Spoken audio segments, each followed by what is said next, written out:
Got the GWS Giants here taking on the Sydney Swans. I tell you what, this is going to be a classic game. Battle of the Bridge, I believe this is called Battle of the Bridge. Who's going to win? Well, we're going to find out not too far away. But I tell you what, GWS Giants, they've got a lot to play for tonight. Let me just try and get this a little bit correct. That. And we'll have a look at the ladder and the ins and outs, not too far away. I tell you what, it's going to be a cracking game though, folks. This is going to be a cracking game. Let's just have a quick look at the ladder where these two teams sit. Of course, Sydney sit there in 10th position. 9 wins, 9 losses, 36 points. They're 2 games out of the 8+ percentage. So mathematical chance that they can make the top 8. But yeah, we'll see. We'll see. They just have to keep on winning. And, of course, GWS Giants sitting there in 6th position on 48 points. They're a game clear of 8th position. Of course, the Western Bulldogs winning that game at the moment. Of course, the Giants win tonight. They will go up the ladder if they win by a big enough margin to 4th. They'll leapfrog Hawthorn. So a lot to play for. Adrian, what's happening?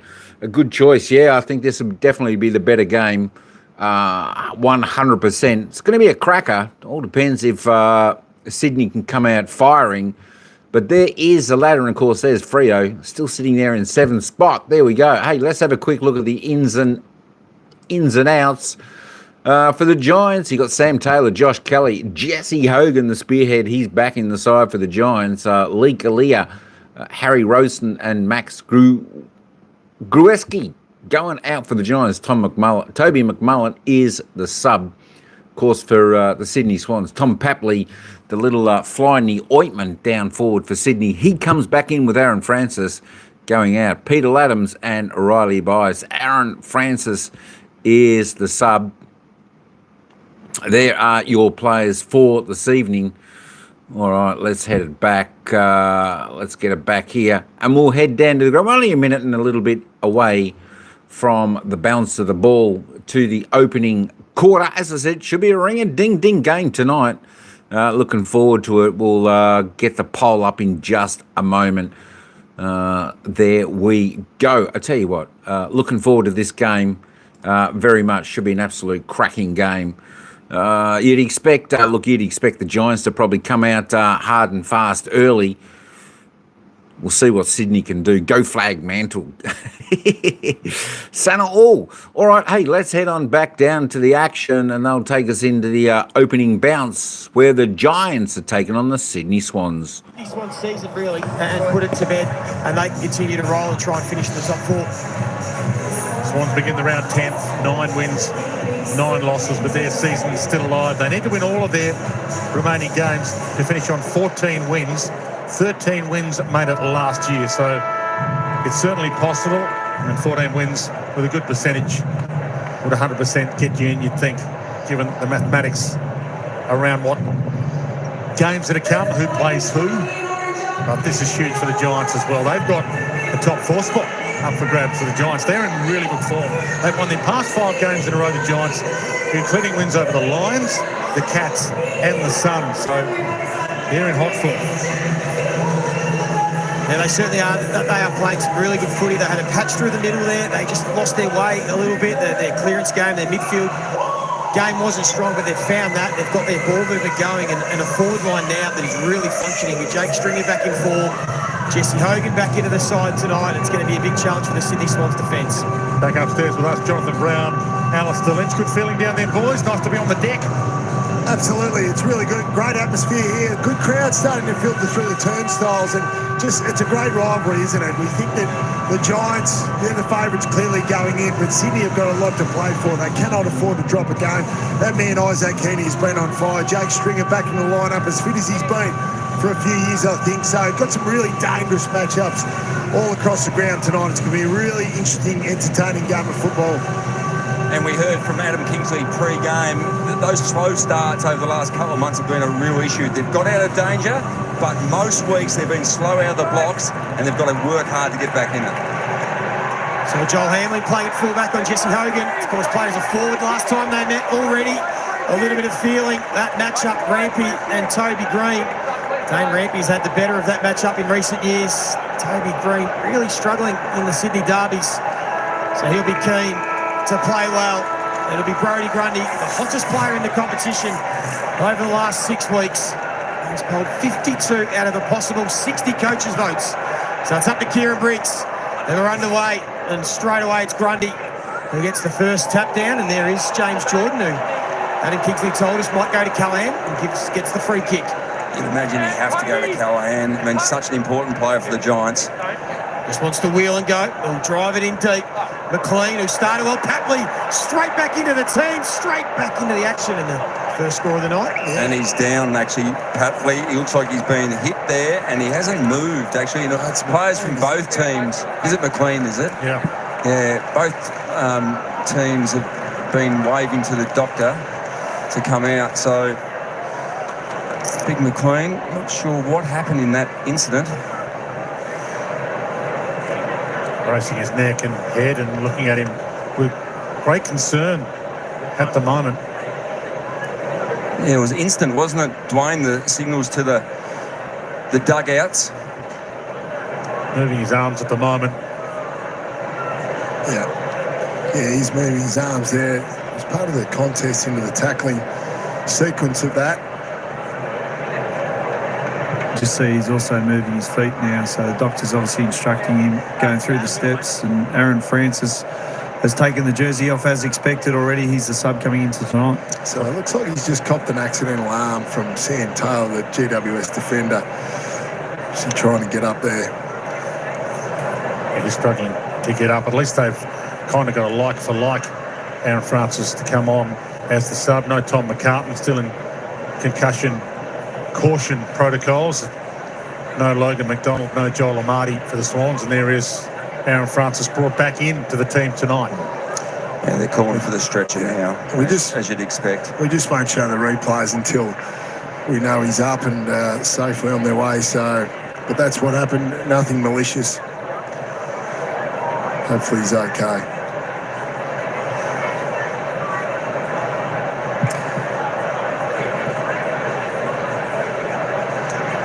Both clubs in huddles out on the ground, expecting quite a delay, as we know, with the medical staff. What are you doing in this situation, Lynchy, as a skipper? Look, it's the start of the game, so you've just received your final instructions anyway. It is a hard one because, like, different personalities react to this in vastly different ways. You see a teammate go down, and where you are, which is 30 metres away from your teammate, there's a bit of unknown at the moment, and you know that the best medical staff in the country are looking after him, and so there is a lot of concern, and at the moment all you're thinking about is your teammate and how he is. So it's a tough one. I think they'll have a chat, I reckon, before they go back out in positions, try to reset and try to refocus. But it is a difficult moment, whether you see players go down with concussions, incidents like this, or ACLs. It's a tough few moments for everyone, players, fans, and importantly, family that are watching. Yeah, and you can just see Tom Papley comes over, takes the opportunity to talk to Dean Cox. Both coaches are coaching from the boundary line tonight, so just come over, get some advice to run back to the troops.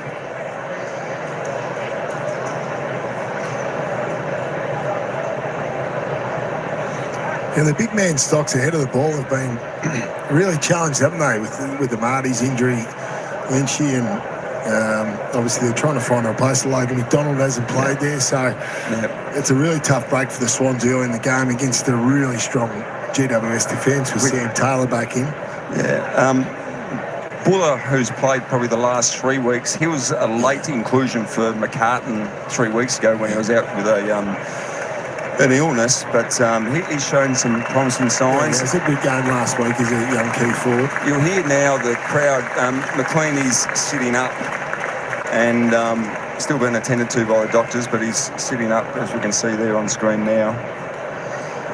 So a significant delay. There was no rush whatsoever to get Hayden off the ground at the moment.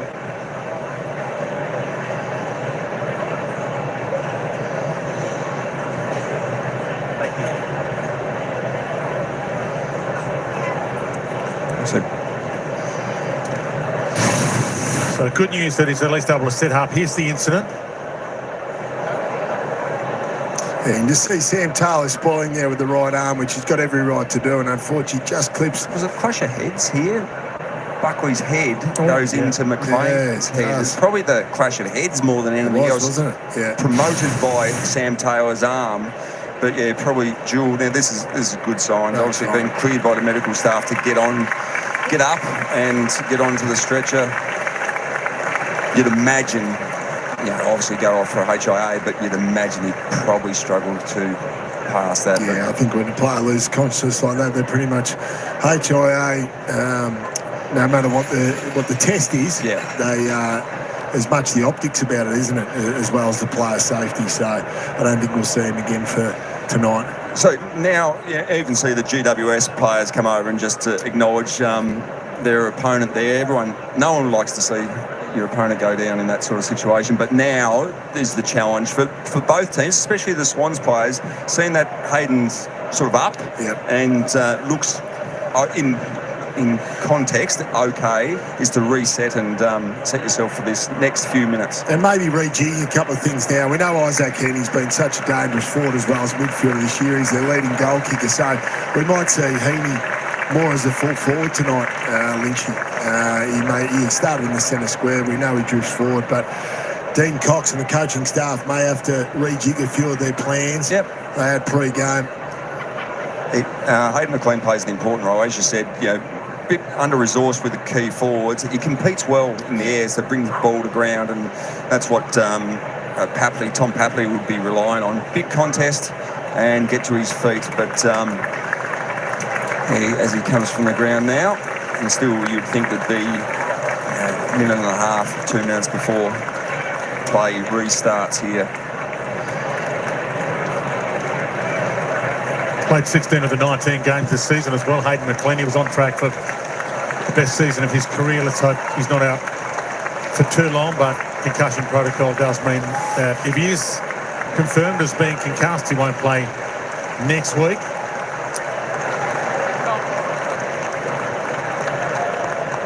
I don't think there's any chance he comes back on tonight. And as we know, the Sydney Swans will certainly keep us updated on his condition. We can pass on to family and fans.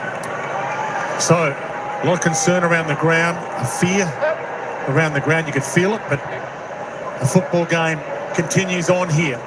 Wide kick. Milliken came down to make a contest. Hard attack. Himmelberg the other way.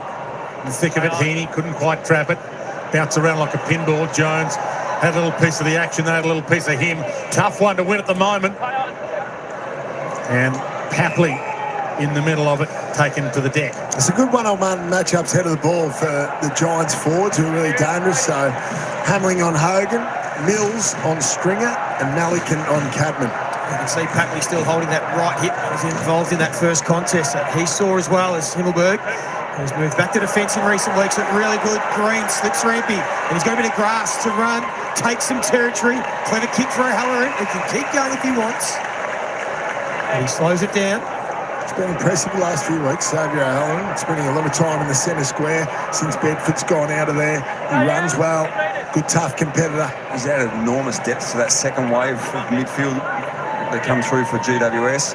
No breeze to speak of here tonight, and you'd think with the way it happens with the stand rule, he'll swing out to the right a little bit to grab that extra metre to really just kick from 51, 52 out. Signed a 3-year deal during the week to stay at the club till the end of 2028. We have seen him flush these from outside 50 in the past, not on this occasion. Hogan to be in the contest. And out the back, out of bounds. So Jesse Hogan, you'd be happy that Tom McCartan's not out there tonight. Tom McCartan's had the better of him in the last few matchups and wins the matchup for him tonight. Giants chant rings around ENGIE Stadium. Chance here. Briggs ties up with Grundy in the ruck. Green, the danger man, got a half chance at it. Roberts against the grain, shoots it out. Jones puts it back into a hot spot. Big collision. Hogan muscled his way to it. Yes, he did. Great effort. It's a great contest by Hamling to crash in, but Hogan had the awareness that the ball was still in the area. Bit of Hulk Hogan today. Valet to the great man too. Yes, exactly. I still remember him getting Andre the Giant up over his shoulder. WrestleMania 3, that was, Lynchy. You're not old enough to remember that. I've seen plenty of replays. Yeah, I was going to say. Trying to do it to me brothers. 6th in the race for the Coleman. Jesse Hogan missed a few games, but that's through the middle. And the crowd rise, they're on the board.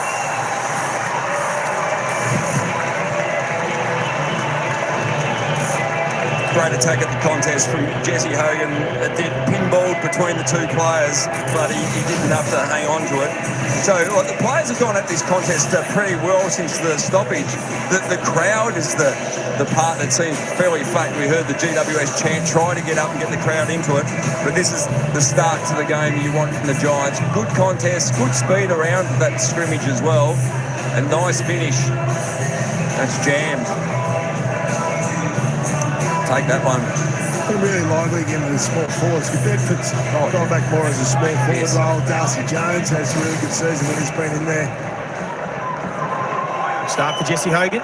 1 goal 3 from just 7 disposals when these teams met back in round 8. It's a win to Sydney by 14 points on that occasion. Here is Callaghan. He's able to get the ball into his left boot. It's going to go wide. Throw it in.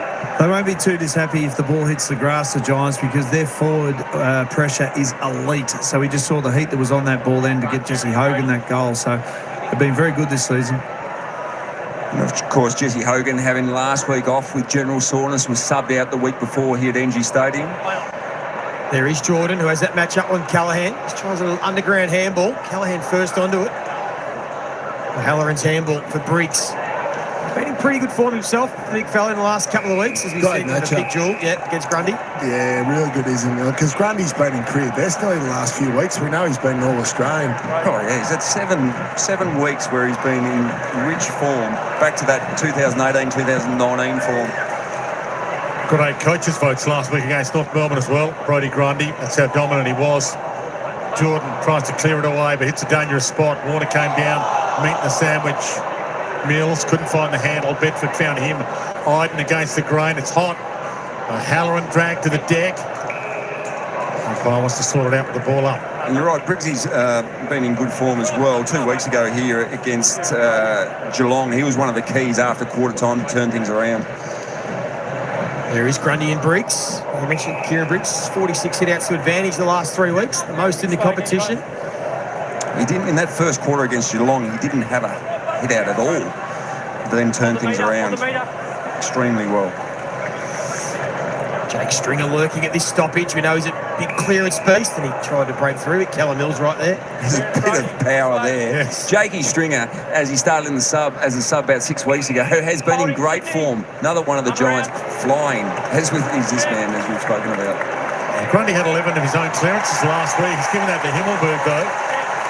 22 possession game for Brodie. It might be a chance for an All-Australian jacket as well. This year they named 2 rucks in the All-Australian team. Halloran knows that he's probably just beyond his range after having a sighter about 5 minutes ago. Hits the pocket. Good attack from both players. Handling, not sure about his handball. Umpire's going to cut him through slack here, I think. Yeah. Lack of ability on the left hand. That was his bailout. Yeah, that's right. Near missed his left hand. But it was enough. In both teams, aren't they? Oh, they are. Both pressure factors over 2.5. You'd be happy with that as a coach. So there's plenty of feeling in this game. A lot riding on for both teams. Yeah, you'd expect this. Hard to get free and get an easy possession. Canelio, his second game back, gets it to the top of the square again. Cadman doing the front and square work. Got it to Hogan. They're just peppering away here, the Giants. And I'm reliably informed, Dwayne, that the Giants players have closed ranks this week. No returning of phone calls to Sydney counterparts or any of the relationships there. Even the Giants social media team has gone quiet. No way. That never happens. Well, they've traditionally poked the bear, the Giants. They've traditionally poked Big Brother, but not this week. Lloyd's on the run. Got some room to move. Just pokes the pass. Buckley's under it. Hayward was with him. Ash, speaking of All-Australian, he's a contender as well. Taylor, Buckley, hard it down. No free. Umpires put the whistle away. Heaney's the man. Isaac Heaney in career best form.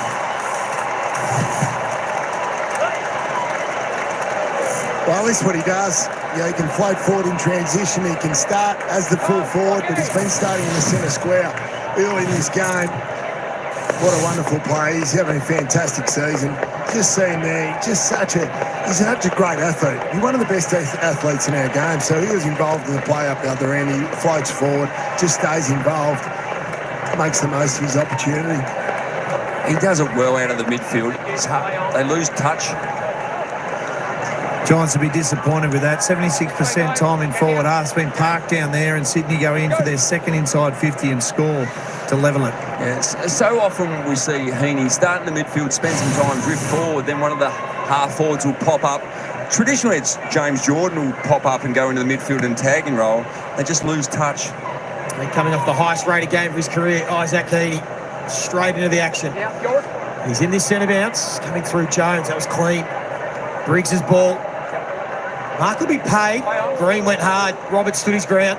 And now Melican has to stand his ground. Of course, he had that incident with Toby Bedford. He got suspended for a few weeks in that round 8 clash. Another spiteful encounter. Dwayne, you reckon there was direction from the football department about poking the bear from the social media? Seeing how they've lost the last 5 games against the Sydney Swans. If it ain't working, it ain't working. You've got to change your tactics. They might poke them if they get a good lead, because they can end Sydney's season tonight. Warner gave the handball wide, but it doesn't really work as they wanted to. Rampy had to go wider. Lloyd. 267 games now. 6 most marks in the comp this year. They go to him quite a bit. And 9th all-time for games. Swans, Sydney and South Melbourne, one of their greats. Buckley takes a good grab in defence. He's a hard man to pass. Tough ask now, isn't it, with Hayden McLean going down. We know Buckley and Taylor, Iden, just how talented they are back there. So the Giants will look to transition. They'll have to switch the ball, come to the open side. Stringer, sweeping handball into space. It might work out if it sits. Throw Halloran. He just had to go back and get it. Good pressure again from Sheldrick. Angwin back to Stringer. Inside 50, it's a low dart. And now Rampy will leave it for Cunningham. And the Swans through. Oh, Wicks just dropped it cold. Puts his team under pressure. Might be an invitation for Toby Green. He lost his footing as well. Ball still live. Sydney scrambling. Touch play on. Blakey gets into Hamling, who senses the danger, just wants to get it out of there.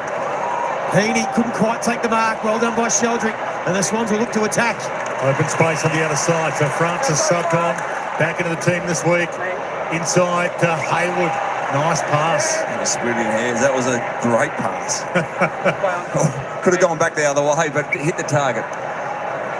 Cam 84 has taken a long time, but he's going to get there to 100 the way he's playing. Aaron Francis. Inside to Blakey, and here goes the Lizard. What's he going to do? He could have a crack from there. He pokes the pass and turned it over. So close. Leading Isaac Heaney. Cornelio out wide. Makes it tough for Brown. Lloyd knocked it away. Grundy on the move. It'll hand up to Campbell. Caught by Kelly. Slung 360. Could have been ball. Should have been ball. Is ball. You can see why Nick Blakey was going to Isaac Heaney. He had the Tom Green matchup at full forward. Now, Tom's a great midfielder. He's probably not the best fullback getting around. So very quickly, the handover to Sam Taylor has just been made. He was managed last week. Josh Kelly, they need him firing in September. Guys like him and Canilio, they're going to be crucial to their September hopes. There's Goulden. Rowbottom through the middle. Goes towards Heaney. He's got Buckley for company. It's a good matchup, but Heaney's just too good. Gets it back to Errol. He just gives a little shake, gives himself a bit of time, wants to come back on the left, although Giants have got numbers back. So he pulls it into the corridor. It's a good kick for Campbell. Now Blakey. Can he step around and get on his left? Handball for Grundy made it difficult. The big man's going to get the free kick for high contact, so in the end, they will get their shot on goal. Gilden's the one they need to be careful of. Obviously, they know Heaney's dangerous floating forward, but Gilden's through the middle of the field. He's got licence with his kicking skills. He's so good. He won't have a tag at the moment, but I'm sure the Giants coaching staff will be watching that closely. He's just so damaging. He wouldn't want to allow him just a free run out in the wing. He works exceedingly hard to get back and forward. Just knows where the ball is. In the last 3 times he's played in the derby, Errol Goulden, he's won the Brett Kirk medal. Of course, didn't play earlier in this season with the injury. Averages big numbers. And it's going to be Brodie Grundy. And man we mentioned, the informed player of the competition, strikes it beautifully.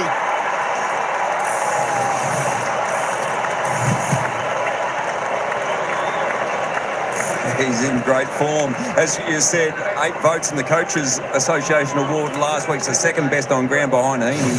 The 6 games before that, he was rated in the top 4 players on the ground. Probably a little bit lucky there, but nevertheless, you've got to make the most of the opportunity from 45. So that was a really good kick. And once again, the Giants just a little bit sluggish in this first quarter out of the blocks. After the first few minutes, they were okay.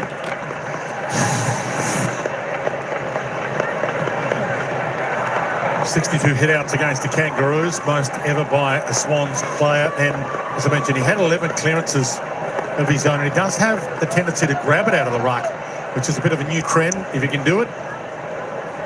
Go high up. The Sydney forwards have gone right up. Aaron France in the goal scorer on his own, the whole 50. Bullock doing the ruck work now for the Swans. Cornelio gets the clearance. A wobbler to half forward. Jones picked it and went. Nice spin out of a jam. Inside 50. Cadman gets his moment. Blazed away. Only here behind.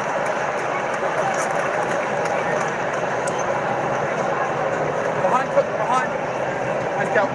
One of the potent forwards, Aaron Cadman, for the Giants. He got some power up there.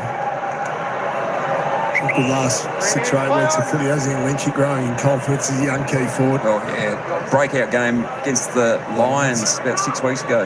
And Blakey do the kick in. Campbell, big pressure from the Giants, turn the ball over. Engelberg to Whitfield. Callahan. James Jordan right there. So he has to force a quick ball. Jones has been lively early and creative. Lloyd tries to find a teammate. Goulden on hands and knees, did get it out. And now Roberts. And it works out. My Francis dropped it. James Jordan's running hard. They're still working inside 50. If they can get it through. But Goulden ran into Buckley, who laid the tackle, and then Heaney tries to break through a couple of them. He got Toby Green, but he couldn't get Taylor. Yeah, well called, Lee, because you're right. James Jordan was running. Oh, yeah, they're off. They reversed it. Now it was against Toby Green, I think, for high contact after the holding the ball decision. And Heaney couldn't make them pay to take a look at the replay. Another reverse here. Aaron Francis has been felled. Yeah, Toby's given one to the guts. I reckon he might have got a bit high in the guts. Really? On that replay. We'll show you that again. Jordan's going to have a shot at goal in the meantime. Well, he thought he was going to get one 90 seconds ago, and they missed him twice. But he's got his opportunity now, James Jordan. And Toby is involved in everything. There's know where the goals are. James Jordan, 10 this season. Of course, kicked 3 against Richmond earlier in the year, playing as a defensive forward on Nick Vlosten. He's played on Lockie Whitfield the last 4 times these teams have met. Tonight he's got Callahan. He can't pick through the Swans third. He kicked 2 against Sarong a few weeks ago at the SCG when they had a good win over the Fremantle Dockers as well. Very important player for this Swans outfit. When we get a chance, we'll give you a look at that ear massage that Toby Green handed out. So Iden, wide ball. Here is Green on cue. Takes the mark in front of Cunningham. We've got a match up, really slip rampy. Heads toward Cadman, the big flyer. Couldn't quite pull it down. He had 3 bites of it. Papley still running around a little injured. Jones jumps in and the umpire says, I'll have it. And Toby Green comes off the ground. Adam Kingsley just gives him a little word as he sits down on the bench. The second rucks will be Buller and Riccardi. Jordan again, getting a bit of ball, his 5th disposal. Francis trying to clear a path to get Fonte out of the way. In the end, Sheldrick just gets it off the ground. Hayward, clever. Didn't try and take the mark. You heard the voice of Papley will get the free kick. A lot inside 50. This has been Sydney's plan, just to slow it down. Yeah, since the better kickers have come into the side, they just look for the control. And defenders can set up behind the ball, and he'll go into the pockets. Potentially could have been a free kick to Hayward. He asked the question, but the umpire said no.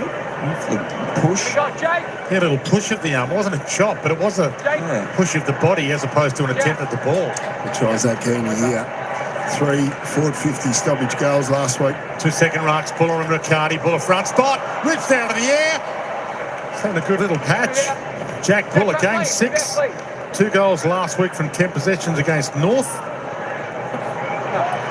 And he hasn't done a lot of ruck work, but of course, those that are joining us late, Hayden McLean, unfortunately concussed in the first 30 seconds. So Buller will do the second ruck work. There's Buckley, able to lope out of defence, and Cadman's strong hands. There it is. Hogan wants it in deep. That's where he goes. That's a one-on-one. Hamling and Hogan. Well done, Hamling. Did enough not to give away the free kick. Now the Smalls coming to play. Bedford to Angwin. But he couldn't get the angle right. Geez, they go quick, don't they? The Giants, once they're away, either by fast handball or contested marking down the line. It threatened to be the match of the round, and it's shaping up as that right now. Move it on. And Derby 31. Forwards for the Giants, just trying to drag the Lizard back as deep as they possibly can. So whoever's got the Lizard heads as deep, and we can just see then he's the last line kick out from them. Yeah, well picked, Ben. Wicks, half back. Got to give that, yep. And here he goes.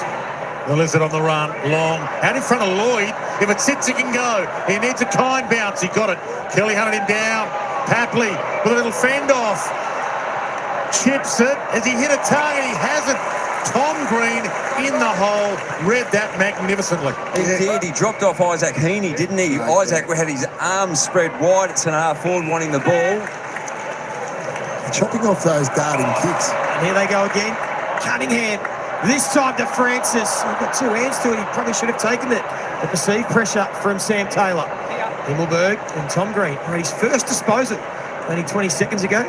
Now number 2. Unusual for such a prolific ball winner. Cardi couldn't keep that ball in.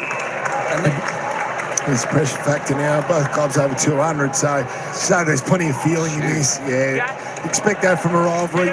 And both teams got a lot riding on this result. Yeah, the Aaron Francis lead and drop mark. He's playing on the number 1 defender in the league. He was expecting contact. He thought he's going to be there. I've got to grab this clean, and rushed it. Spot on, Alistair. He's got the clipboards on his hands at the moment. He's dropped 2. It's got yours. The symbols. It's hot in the kitchen at the moment. James Jordan.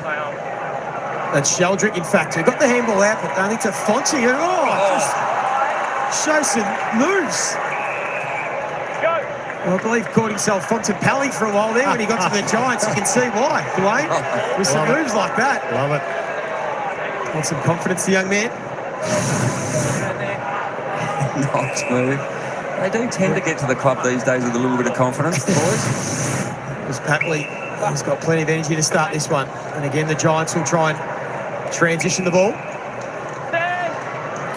Sam Taylor, back in the side, first time since round 14. Still the number 1 key defender in the competition. And he goes back to his partner in crime, Buckley. See what they set it up here. I love to give it to Callaghan as their run and carry guy, and he delivers it pretty well most times. Toby Green didn't know whether he wanted to take the Sheridan or a man then. Gordon goes and gets. Gave it to Warner. It opens up now. The little 1-2. Here goes Chad. A bounce. And he's gone with the outside of the boot. Spinner along the deck. Bizarre. Just thinking, I think he felt he was running at that higher speed. He couldn't settle. He just needed to settle for 1 or 2 strides, but felt the pressure once again. That reflected in the numbers. The high pressure rating put pressure on him to get rid of the ball a little bit early. Taylor will just look to slow it down, see if they can keep some possession and get it back down their end. I know they do a lot of defending, a lot of ball in their defensive 50 this year. Low scoring first quarter, but gee, the intensity's been up. It's flying back and forth. And it's Sydney that have had the momentum the last 10 minutes.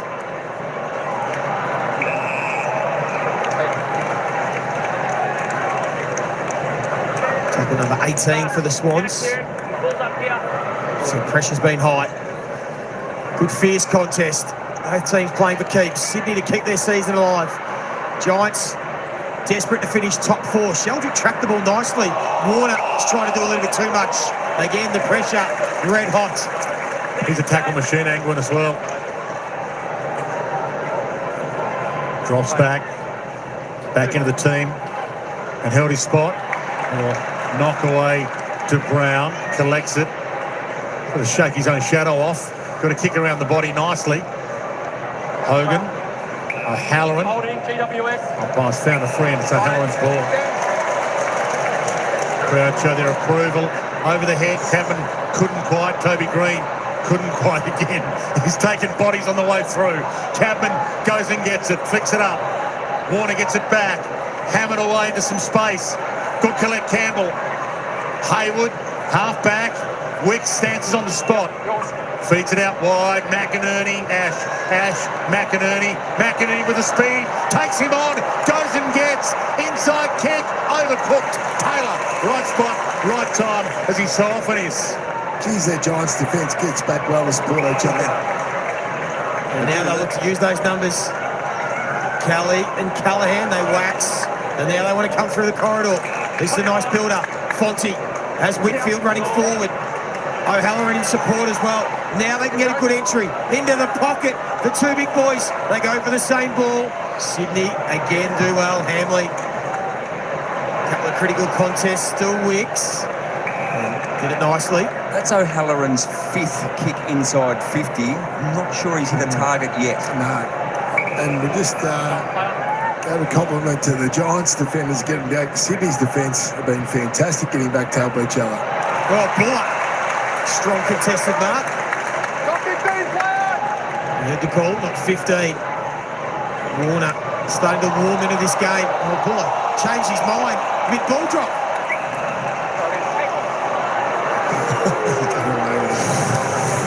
Did the hard work. He muscled out Briggs, which is hard to do, get rid of Kieran Briggs, and then was lucky to get away with that. Still lots of like young Jack Buller, showing some really good signs. Overlooked by both WA clubs in multiple drafts, 24 years of age, even though he's only in game 6. Sheldrick, caught. Grundy just hammers it into space in hope. Buckley was there, Ash was there, O'Halloran, another possession. Warner cut it off. Probably feels he owes his team one. Touch ball, Himmelberg. It's going to be in some trouble if it doesn't accidentally go out. I think he's kicked it out on the full. Harry. Dwayne, I reckon it's come off the back heel and gone out in the full. And Harry's Harry. Oh, Harry. Have a look here. Harry. Hey, yeah. Let's go to the replay. He knew. They've dodged the bullet there, the Giants. They're going to take that free kick straight to Brodie Grundy. Although the advantage paid, and it was Papley that took it, and he found Hayward down low. Yeah, well done. Hayward ready to react out the goal square there on Himmelberg. Sydney's dangerous forwards. A lot falls on his shoulders tonight. Hayward is the permanent forward there. Probably their best goal kicker. Just look at this. Good awareness. Great situational awareness. Keep your eye on the footy all the time. He's probably their best leader outside Heaney, who's the most natural leading forward, ironically, but he presents the ball really well. One of 8 Swans to have played every game this year. Second in the club goal kicking behind Heaney. Normally pretty good, and he steers that one home.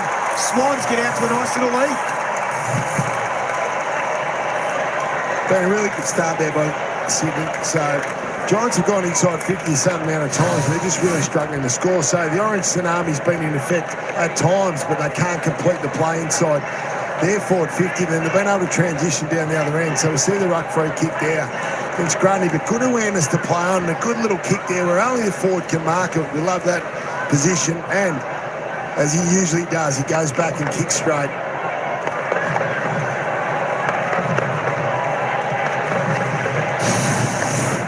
You're right, Jono. That was high class finish from Papley. It looked like he almost stopped and then pulled the trigger, but lace out his goal kickers this year. Isaac Heaney at the top of the pile with 29. Will Hayward not far behind. Not good news for Tom Papley. He's just gone down into the dugout with the doctor, so I'll keep you posted on that one. Okay, have an eye if it's that hip.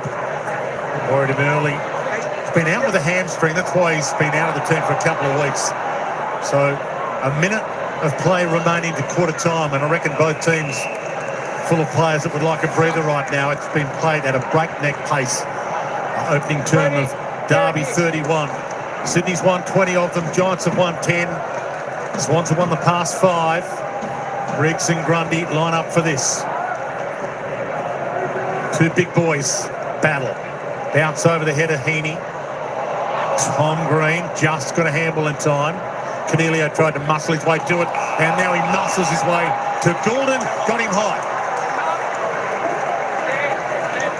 Disposal number 5 for Errol Goulden. Contested possession, but really high. They're pretty much even. Both teams pressure up over 200. Fantastic desperation early in this game.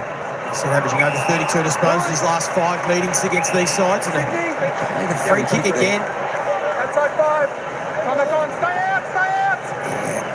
Again, wasn't a lot in that compared to what's been played throughout the year. Just eased under the ball. Really keen to go forward. Aaron Francis, eyes starting sideways. They're going to be patient.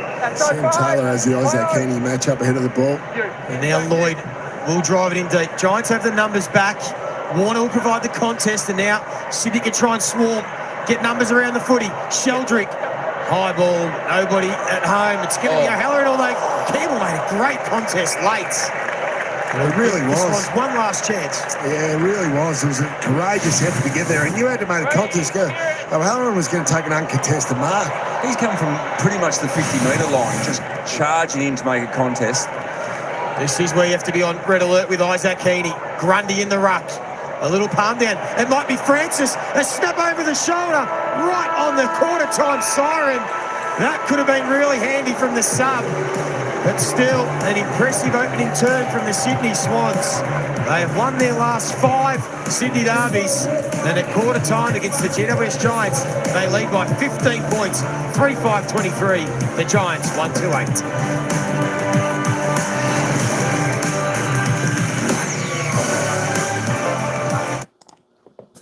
All right, there we go. We have a ring-a-ding-ding game on our hands. Can you believe it? Sydney Swans out to a lead after the opening term, 3-5-23, leading the GWS Giants 1-2-8. I tell you what, they don't look too bad out there either, do the Giants. The Swans just getting the job done. 8 scoring shots to 3. Giants need to pull their finger out.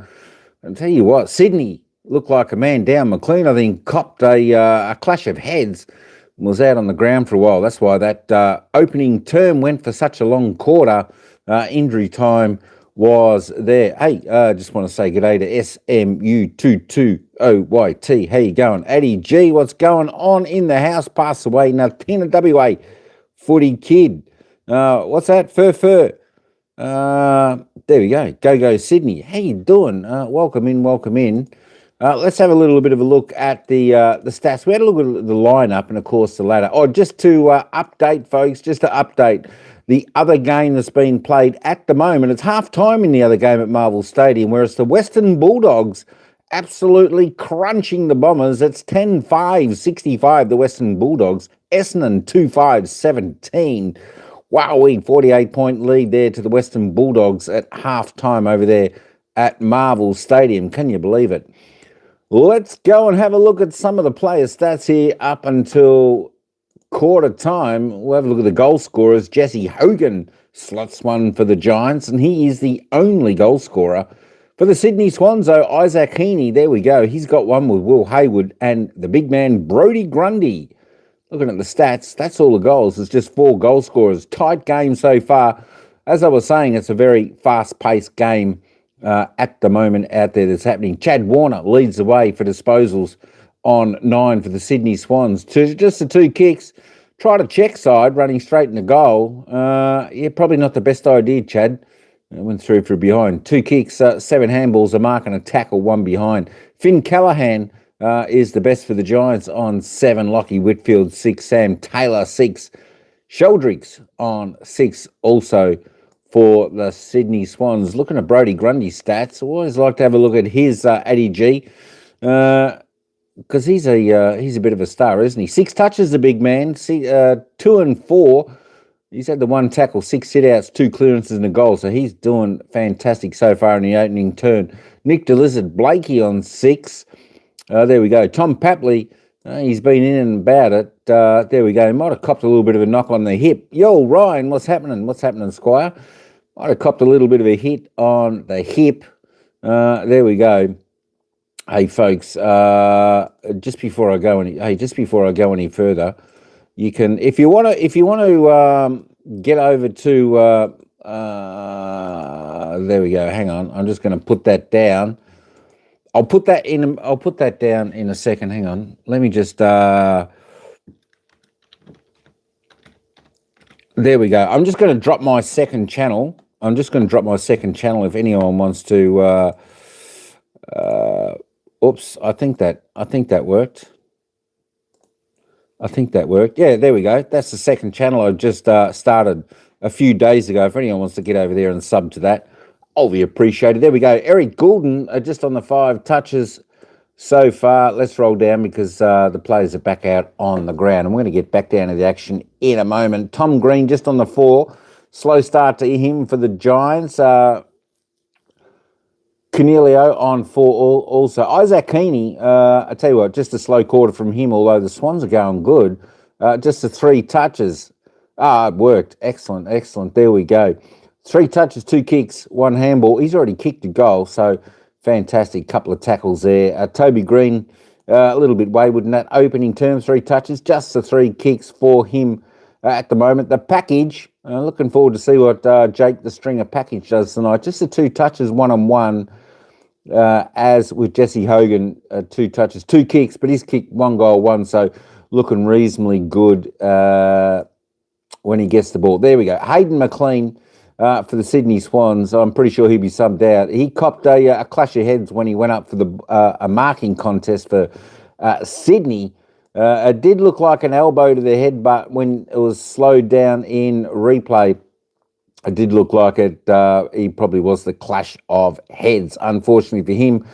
Cheers, Ryan. Yeah, so there we go. I think he is out of the game today. So, yeah, looked pretty nasty. He was out there for a little bit, but yeah, he ended up just sitting on the stretcher going off the ground. So that was good news for Sydney Swans and all players concerned. All right, hey, let's head back down to the ground. Oh, Sydney Swans, can they keep this going? We'll certainly find out. All right, let's head back down to the action for the second quarter, where it's the Swans by 15 points. Out in the first minute of the game with a head clash, and the captain, Tom Papley, was back in the lineup today. And you can just see this incident in the first quarter. Had a shot at goal, came out, just touching the hip there. Did come off late in the first quarter and down into the rooms with the doctor and still hasn't returned. So we'll keep an eye on him as he approaches the interchange bench. It's the old-fashioned hit point on that one, Lynchy. Go to work on that. The quarter-time medical room. He's back out there, Tom Papley, the Energizer Bunny of the Sydney Swans. I'm looking at the hard ball gets, Lynchy. 14-3 in favour of the Sydney Swans. So you can go out as much as you want with the wrestles. At the end of the day, when it's your time to go, you've got to go. And Sydney have done that much better than GWS in this first quarter. Yeah, very impressive after a difficult situation early. And the Giants midfielders need to get to work. Grundy again having influence. Goulden set upon by a couple of Giants. Sorry. It hasn't always been at quarter time that the Giants have trailed, but early in quarters against so many teams over the last 8 weeks, they've slow out of the blocks. Once again, they've got to come from behind. The positive is they are a very good second quarter team. They've won that 13 of 18 times this year, so maybe they just get to warm up into their work. That's what Adam Kingsley will be hoping anyway, as Kelly goes around the body. Brown did it nicely, in the end pretty easily. And he's just tried to make up his mind on the run. Briggs heard Callahan, and there is Rowbottom, the tackle machine, who wins it back for the Swans. And they'll look to transition on turnover. That is perfect. And that'll put a smile on Dean Cox's face. Great tackle, wasn't it? Just team lifting. That reach out there. Rowbottom, Jordan was in the vicinity as well, but Callahan, the most dangerous player. That Rowbottom, clearly the leading tackler for the Sydney Swans. That's how you get trust in the teammates. James Jordan would be just wrapped with that. Yeah. 22 tackles the last 2 weeks, already 4 for James Rowbottom. As we mentioned earlier, Will Hayward, so reliable. Generally with the set shot, already got 1, steers home his second, and Sydney is staring down the Giants again. Spot on. And see the celebrations there with James Rowbottom as well. Not just going to Will Hayward to finish the work, but Rowbottom is such an important player with this team over the last few years. And that is what you need. And they're looking pretty good. Yeah. Sydney Swans, good news just coming from the rooms for the Sydney Swans as well. Hayden McLean is doing well. He's up, he's speaking, and they expect him to come out and sit on the bench shortly. So that is good news, although obviously been ruled out of the game. He might have the cleanest, most economical goal kicking return you can. Will Hayward. Like he just, everything's so correct. The point of impact. It's a beautiful kicker. 26-10, I think, for the season now. He got drafted off the back of a 9-goal game, I think off a wing, under 18 footy in SA. Put him on the radar of a lot of recruiters. Spectacular kick at goal. Hayden goes with the thumb. Catches if he can. At the moment, Sydney Swans doing everything right. Goulden. Blakey on the back pedal. Hammers it long. Buller's in the middle of it. Taylor couldn't trap it. Little push off. Warner. Centering kick. He was hoping. The fly from Lloyd. Gathers the crumb. McInerney goes inside. Sits up for Wicks maybe. High kick. Touched on the line or through. Is it there? Wicks thinks it is. Known goal kicker sent back into defence this year. This would be huge. Score review. Umpire's call is touched. One behind. Please confirm.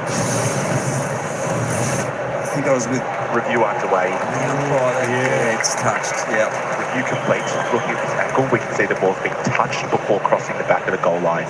Decision on scoreboards. The whole of the ball has to be to the back of the whole of the padding. So good call by the umpire on the spot.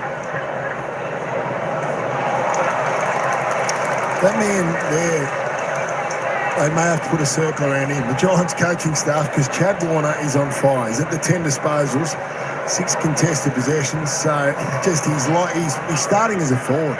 Just so dangerous there. Going to have to keep a close watch on him. Whether you have to put a circle around him, he's the one with the ball. Of course, he won the Brett Kirk medal in round 8. He's 24 disposals, 7 clearances, 10 inside 50s. Doing it again, and the Swans will reload again. Big switch on here. Hamlin has all the time in the world. Giants won't come at him. They'll make him kick. They prefer him kicking than some of the others in this team. But now they'll go back to Wicks. Just had that shot moments ago. You're right, Lee. They're just sitting off here, the Giants, waiting for this long kick. Making the Giants defend. I think he's a very good defender. And that's pretty easy. Yeah, and that's where they're as good as anyone in the competition behind the ball, under to protect or intercept the long kick. To Whitfield, to Canelio, to Jones. They clog the corridor. Not much on offer inside for Darcy Jones. He goes with a little chip. So Taylor to set it up from defence. They might have to be going switch again here and go out wide. Ash turns and goes. You're right, Lynchy. There's an option wide, but he does want to go straight down the spine, and he does. He launches. Up, flies, Jesse. It's a great mark. You saw his captain coming back on top of him. He thought, well, Toby might have to be the sacrificial lamb here, Lynchy, as you used to do a few times when I was going back. Just the knee in the back. But that was a really good, strong, contested mark. Back into the lineup this week. Yeah, he had to overcome foot soreness, illness. Managed was the call while he was out last week, but also jammed his thumb in a bus door earlier this season and missed some games. He is critical for them. Coleman medalist from last season. With that stutter step run up, it's normally effective. Not here. There's some pressure on the Giants right now. Yeah, I agree, Dwayne. They're really feeling it. Crowds into it, the Swan supporters in the outer. It's a good turn up tonight, good atmosphere. There's two teams in really good form coming into this. Sydney won 5 of their last 6. Giants had won their last 5. And Heaney in front of Tom Green. The Giants haven't actually beaten Sydney out here since 2019. So no home ground advantage against their arch rival. Mills His best game of the season last week. Blakey, they want to attack through the corridor. They're going to have to withstand some pressure. Mills around the body. In front was Jordan. He got his chest to it, but Callahan, a hand in at the right time. Saves another shot on goal. As Grundy takes front seat. Callahan. Kick goes backwards, but it finds his teammate. They'll take it. Dwayne, they'll take anything at the moment. There's Fontempelli, you called him, off half back, taking them all on. McInerney gets it back though, heads toward goal, and with a full head of steam, couldn't nail his moment. Good news, Hayden McLean's just made his way back to the Sydney Swans bench, so a little round of applause from the Swan supporters here. That is good news. Great to see. Well done, mate. Just Sydney pressure has been unbelievable. It's almost inspired them. Hayden going down the first minute of the game has inspired them. Ash just try and generate a little bit of run, but that kick is poor. Sydney all over them at the moment, and the kicking board's a beauty for Heaney. This is the man you want with ball in hand. Yeah, well, the Giants just aren't handling the pressure at the moment.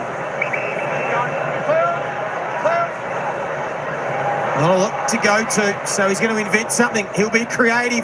He'll go to the pocket. Haywood makes it work. He beats three of them. Pinpoint pass and a terrific grab from Will Haywood. 1-on-3 contest, and there is no way that should have been marked. And Ash coming over the top, Lynch. He absolutely smashed it in about the 20th row. Well, you at least take the body. You just take the body, crash the ball, body, everything over the line. But great mark. He's got a season high of 4 against North Melbourne, and he has 3 in the early stages of the second quarter at ENGIE Stadium. The Swans throwing out the challenge. Well, they really are. Senior players standing up. Will Haywood's been outstanding. Chad Warner, Nick Blakey, Errol Goulden, Brodie Grundy, all having big nights so far. Oh, it's quite poor by Lockie Ash in the end. Adam Kingsley would be fuming. And Sam Taylor, the best defender, backed his teammates in a 2-on-1 situation, so he stayed down. I don't think he'll stay down again. Yeah, the defensive coach here, and Sam Taylor's just out of shot here, relying on his 2 teammates, and didn't come in for that contest. And great mark and conversion for Haywood, who's a bit sore after that one, but I don't think he'd be going off. He's white hot at the moment. I think Sam Taylor gave him a cork in the hammy on the way down. Giants kicked the first goal of this game. The Swans have kicked all 5 since, and they're threatening again. Francis couldn't quite. Sheldrick, that's a great lock-up tackle by Ash. That's a better response there. Well, Lockie Ash. Well, that's lucky that he got him. Otherwise, back-to-back goals would have been disaster. Averaging 29 possessions a game this year, Lockie Ash. 27 possessions in the win last week. He's been in sensational form. Dick Catman, speaking of great form, their pick one from 2022. Giants traded up to get him, and he's living up to the expectation. Aaron Catman thumps it. Toby Green hasn't seen a lot of it just yet. See what they can manufacture from defence again, the Swans. Heaney feeds it wide. McInerney, dangerous but aggressive kick inside, and there's Big Briggs. 50! That'll hurt. And this is the big difference. We just saw transition from the Giants. They're going at 20% transition from defensive 50 to forward 50, whereas on the flip side, this will mean the Sydney Swans are going at about 47% from their back defensive 50, inside forward 50. So Mills is within range. Well, depends on how you measure the 50s these days. 1 goal this year. This to punch it out to 34 points. From the arc. Bang! It's getting a little nasty now. Great captain's goal. Well, she's on again here. Keep reinforcing it. Tommy Papley just giving some feedback to the midfielders for the GWS. Feedback. In particular, Tom Green. They're all over and been outstanding. GWS just can't move the ball. 18 times Lynchy Giants have left their defensive 50. Only 4 times have been able to make it inside their forward 50. So, and double that for the Swans.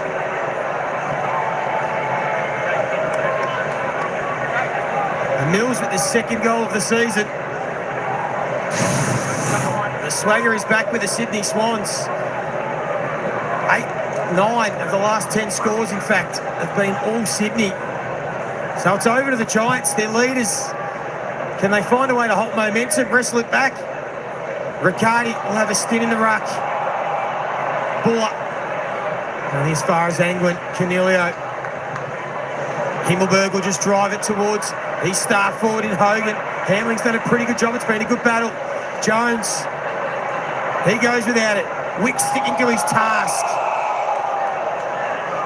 We're going to ball up. You're right, Lee. The defensive defenders for the Swans have done a really good job on the back of great midfield pressure, meaning dump kicks going forward. So it's a lot easier to defend those kicks.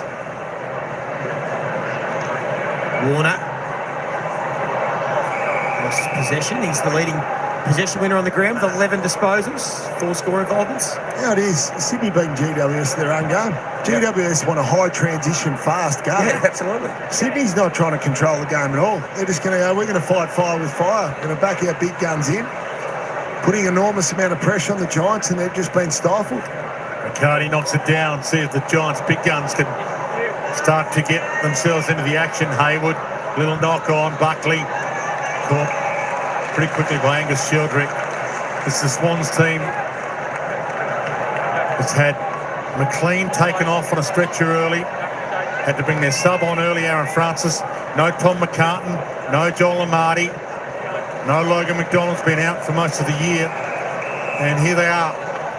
34 points up, knowing they have to win this game to keep their chances of playing finals alive. They were grand finalists last year, and they're looking like the team of last year all of a sudden with most of their troops back.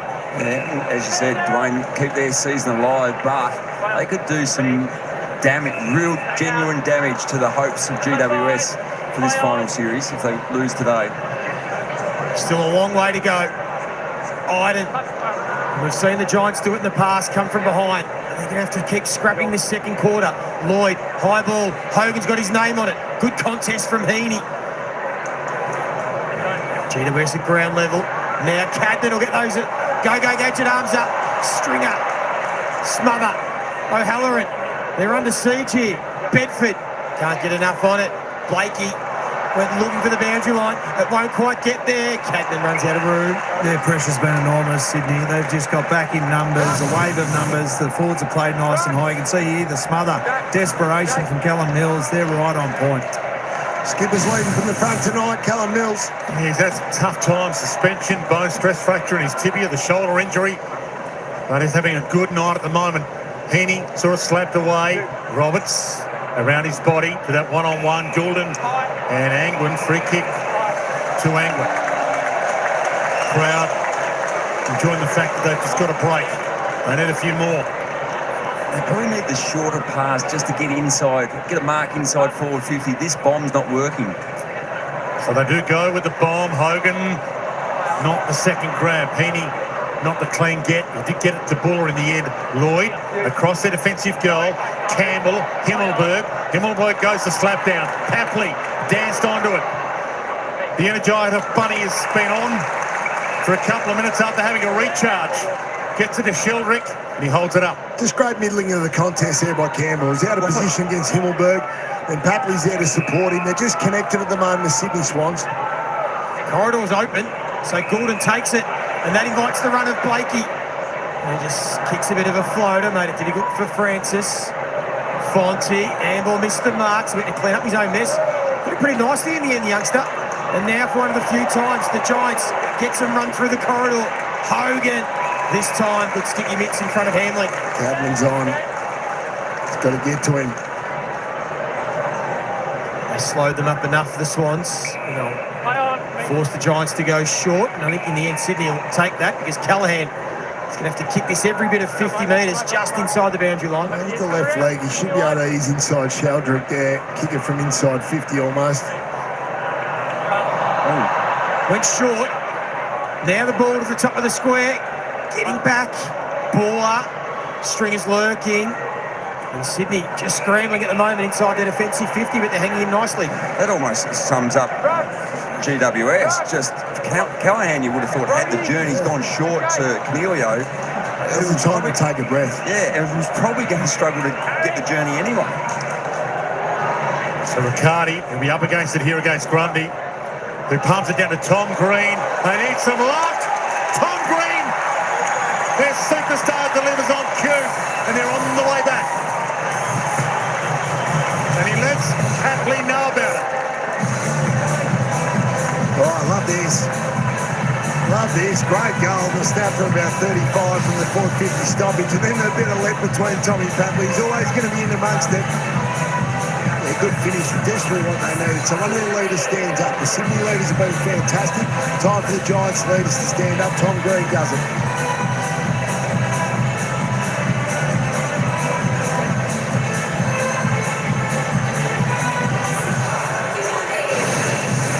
Tom Papley, who gave Tom Green a little bit of lip a few moments ago when they kicked the goal to Swans. So Tom Green just gave it back, said, we're not going anywhere. Fair to say they needed it.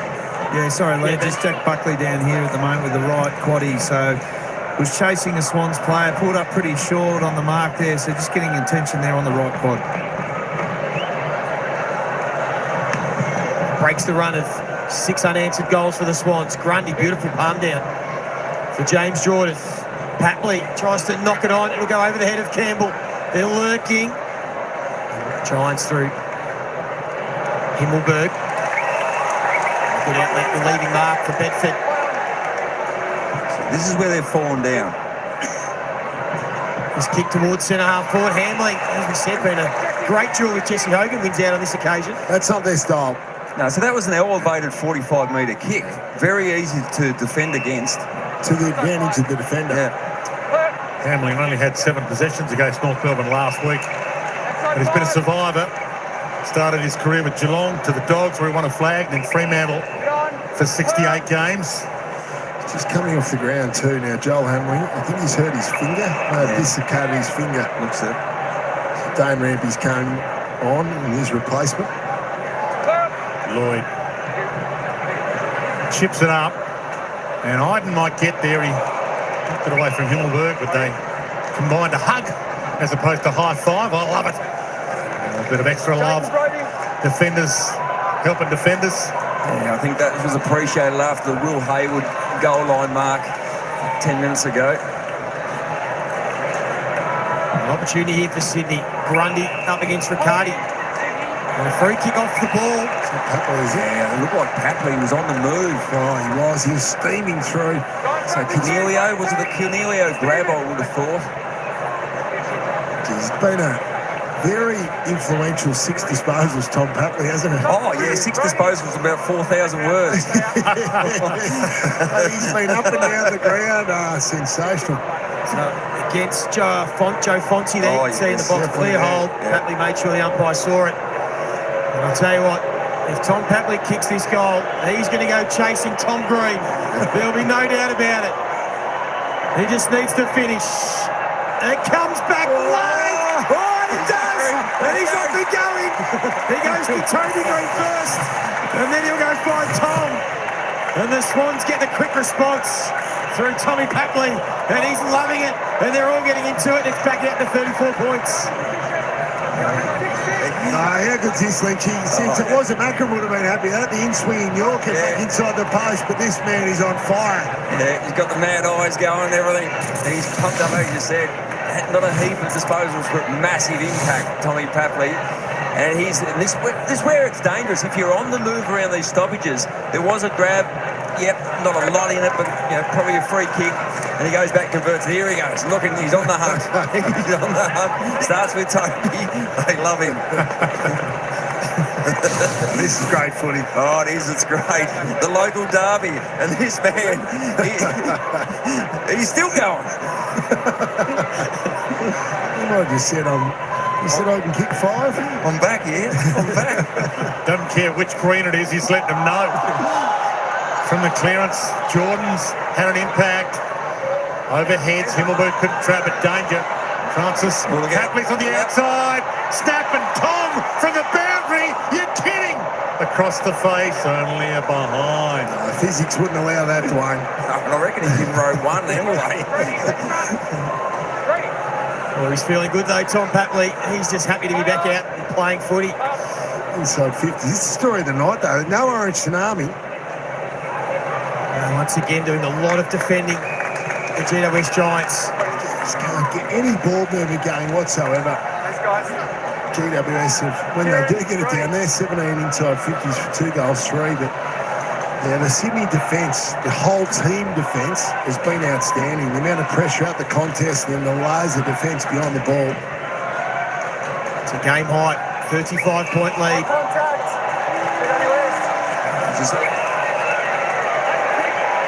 Still a bit happening here. Spot fobbers everywhere. As I said, they've won 7 of the last 8. Sydney Derby's the Swans. They get up for these games. Move it on, play on. Doing it again here, the Giants. Again, just looking at a stodgy ball movement, but it took a nice mark from Jones. Cadman, Riccardi I should say, has Hogan leading hard in the pocket. Now he goes to him. Now he's out of position. He's still almost made it work. Mills there to mop up. Looking cool and calm back in defence. Blakey went for the fend-off and got tackled by Riccardi. Get back quick for the man on the mark. Got to find a target. I think he can kick this. Yeah. And this is where you need to take these moments. This would be a really important goal. Not too far out from half-time. Half opportunity, good pressure, good tackle, knocked the ball out in the tackle. So, free kick. Another one who's been good in front of the big sticks this year. 19 goals, 6. Had a really good year playing as a forward second ruck, but he hangs that one out to the right.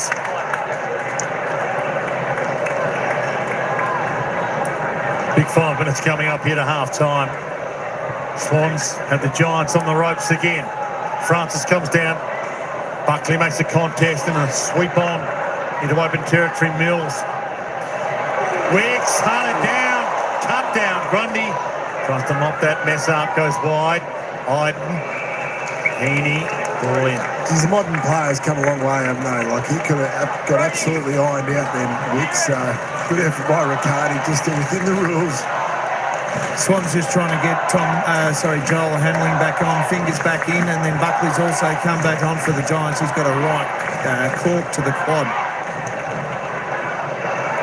Briggs palmed down to himself, but couldn't get the clearance. Sydney been controlling the clearances again, and the strength over the last 6 weeks. And again, Iden and Himmelberg collide with one another, keeps the ball alive for the Swans. Goulden goes on the outside of the boot, but has nothing to kick to. Look at that straight away. Sydney players man up quickly on GWS. They just can't get any free targets going whatsoever. Finn Callahan, 33 possessions in the win over Essendon last week and averaging 29. He's an All-Australian contender. Maybe get a jacket for the first time in his career. He's one of the guys that can get them back into it second half. Cadman rises. Wicks dumped by Toby. Put a bit extra mail on it again, Toby. Tom Green inside Bedford. Ugly bounce. Hunted down. Blakey squeezed it wide. Goulden, did he know he was there? If he did, that was a sensational kick. I reckon you're right, Dwayne. It looked like he pulled that kick halfway as he was falling to the ground and found Errol Goulden. Starting to get busy now, Errol Goulden. 14 disposals, most on the ground. And the Swans will spread the field. Cunningham will just wait for his forwards. And happy to go short. That's where it's sometimes lucky dip on the mark, isn't it? Sometimes they get paid. Sometimes the umpires will give you a chance. Lloyd will go towards Buller. Buller's got that. That was against Buller. All right. Back to Harry Himmelberg. Showed some really good gears tonight, though, Sydney, in this first half of football. They've gone quicker than they needed to, seen some openings, and then been very patient at their build-up. Now they're going to try and defend Campbell. Try to get to O'Halloran.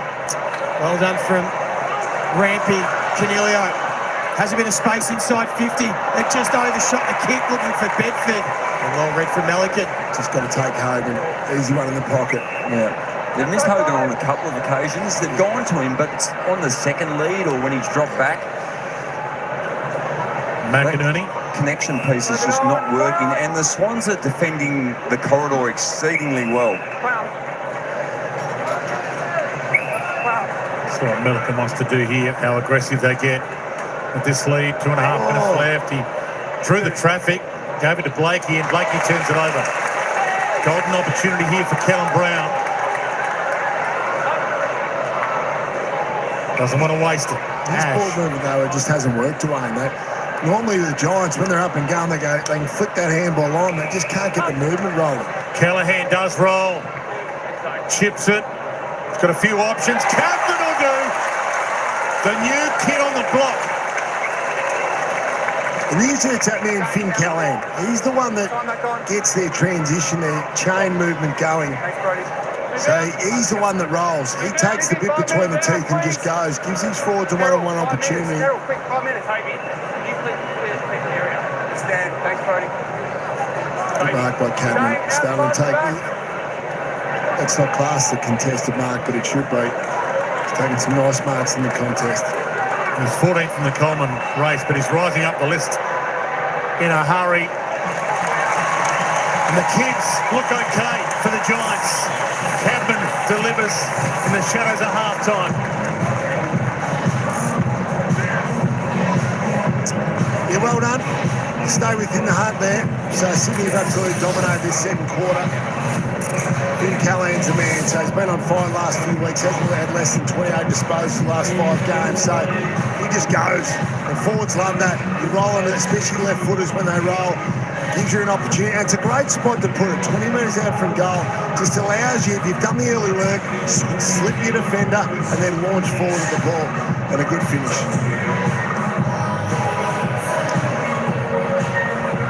Now they need to turn the tables with centre bounces. So Sydney have dominated the centre bounce. Giants midfielders need to lift. They've got the big names in there. Tom Green, Finn Callahan, Steve Canelio. Still enough time for a score, but it's Grundy again with another clearance. Gordon will get it back from Papley. Just off with his kicking ever so slightly. Himmelberg.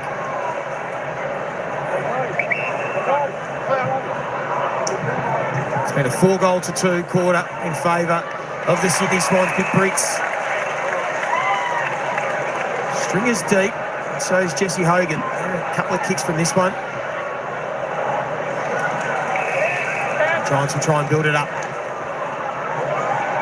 They'll know exactly how long to go right in front of the interchange bench, so Whitfield will go towards this contest. Grundy's put himself in the right spot. Nils. Goulden again just throws it on the boot. Papley missed Roberts. Able to go get it now. Last chance here for the Swans. Rowbottom with a bit of space. Not much inside 50, so he just kicks to grass and he hopes for something. It'll be the Giants who should be able to mop this up and take care of the ball and see us out to half-time. And a derby that is being physical, hotly contested, and a little bit of spite as always with Toby Green and Tom Papley involved. But it's the Sydney Swans in control. They lead by 28 points. 4-3 to 2-2 in that quarter. Tom Papley has won. Will Hayward's been the man with 3 first-half goals. And Errol Goulden getting plenty of footy. The man that's won 3 Brett Kirk medals. Brody Grundy with 5 clearances and the 13 disposals. Toby Green just continuing to struggle against the Sydney Swans. Only 3 disposals, no score involvements. Dane Rampy has the better of him again. And he's going to join our man Ben Dixon on the boundary line. Thanks, Lee. Toby, first half, a bit of a slow start for you boys. What have you identified? We got beaten contest work rate, so just got to get into it. Keep contest to contest. Tom Papley's got a little bit to say in the first half, just there. A little bit of feeling in this one. Yeah, he's looking overweight. Let's see how he goes second half. Mate, good luck. Thanks, Dicko. Cal, really impressive first half. Yeah, it was really good. I thought our contest, especially our mids, were really good. I don't know what centre bounce wins were, but I thought we were getting it forward and setting the tone. The pressure and the intensity looks like it's at a new level for you in recent weeks. Yeah, this game feels like a finals game. We've got to win every game we play, so it's awesome. Yeah, we just heard Toby Green talking about Tom Papley. It looks like he's a real barometer for you. It's a bit of spice into the middle. Yeah, how good is he? I think our fans love watching him and we love playing with him. He's an energy bunny. No worries, thanks for your time. All the best. Thanks. I wouldn't be going far. Huge second half to come. What about Toby Green? He's looking overweight. That'll get back. In fact, I'll be playing that to him, Tom Papley, during the half-time break. This is game on. 28 points, the margin, the home team with a big second half to come, you'd think. 22 plays 50.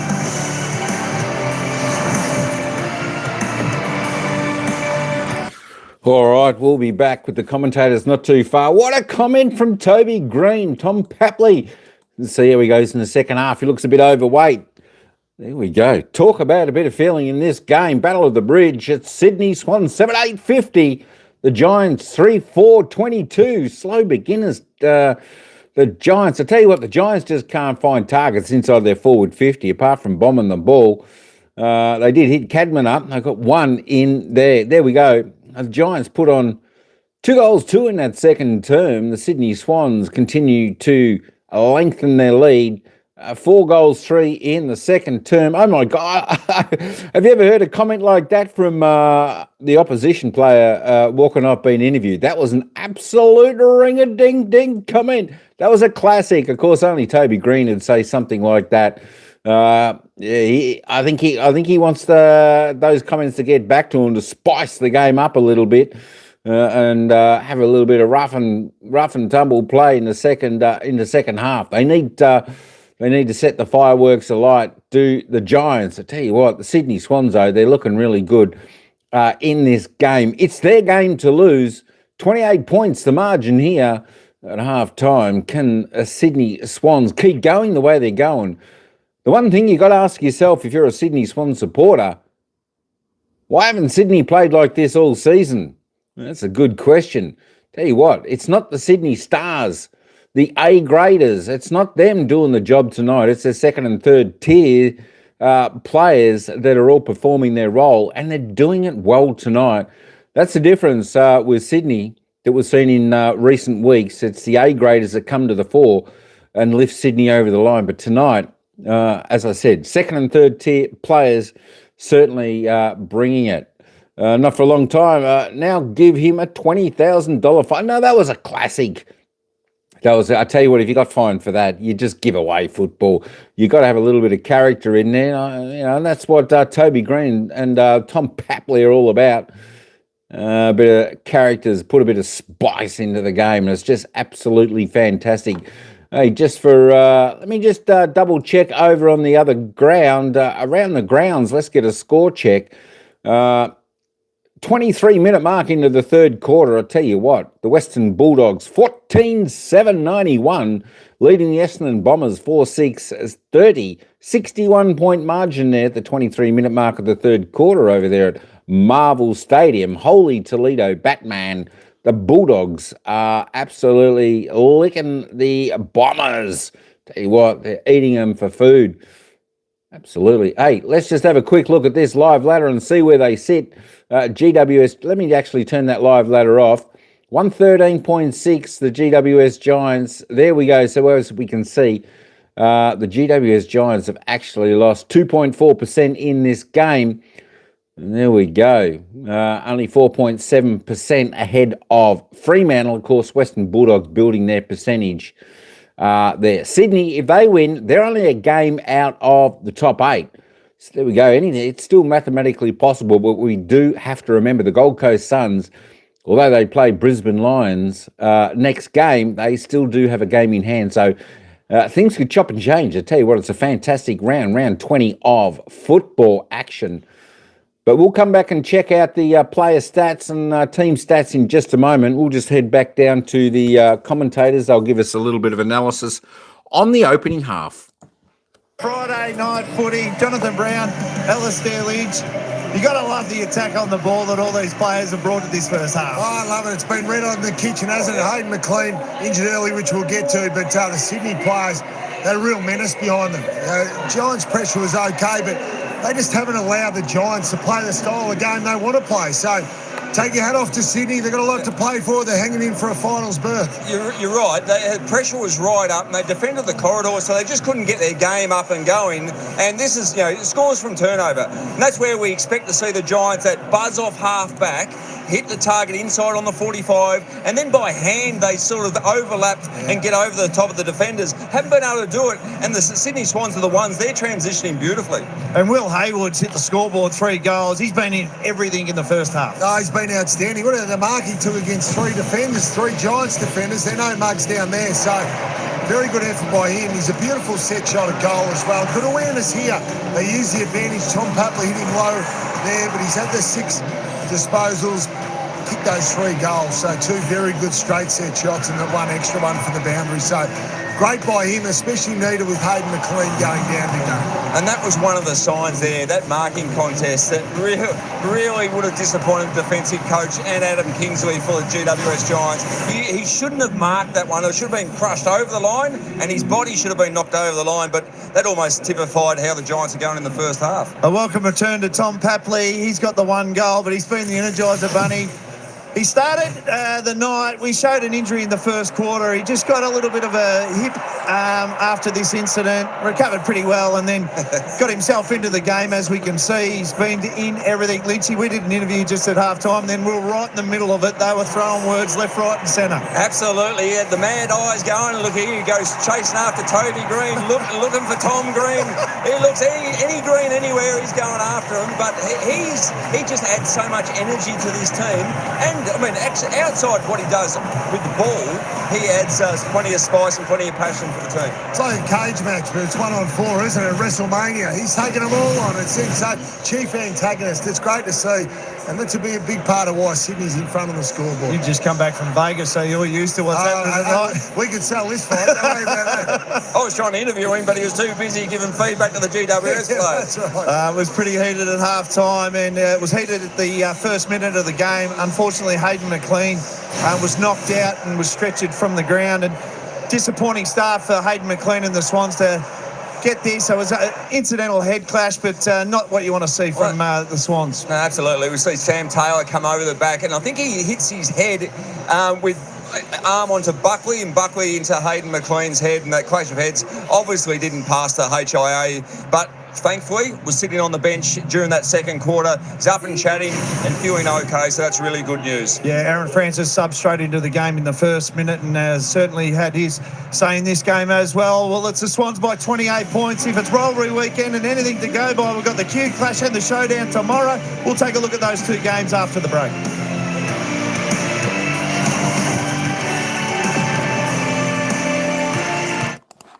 All right. They will be back, and they can have a look at those games tomorrow. They're going to be absolute cracking games, those couple of games there tomorrow. Don't forget footy tomorrow. I think there'll be a couple of games we'll cover tomorrow, and of course, that'll kick off at about 1:20 p.m. That's the Gold Coast Suns taking on the Brisbane Lions up there at People's First Stadium. I'm thinking a Gold Coast victory will prevail up there to topple the Brisbane Lions. Game following that will probably be Fremantle West Coast. We might do that one for Addy G so we can listen on and see Fremantle come away with a big win. And of course, tomorrow evening, well, we might, I know the North Melbourne Geelong game, but there's also the derby over there, Kenny Hinckley's final derby game with Adelaide, Port Adelaide. So we might actually cover that one. And don't forget Sunday, Richmond, Collingwood coming up. Should be a fantastic game to see the mighty Magpies extend their lead on top of the ladder. All right, let's just duck over and have a little bit of a look at the players' stats right now, just up until half-time. Let's have a look at the goal scorers to begin with. And, of course, Will Hayward, the only multiple out on the ground so far. For the Sydney Swans, he's kicking straight. He's got 3 straight goals from his 4 kicks. Give the ball to Will. There we go, 6 disposals, 4 kicks, 3 goals. Tom Papley, well, I'll tell you what, he's a cheeky fella. He's kicked one. He's getting under the skin. He's getting on the nerves of the GWS Giants players. 1 goal, 2.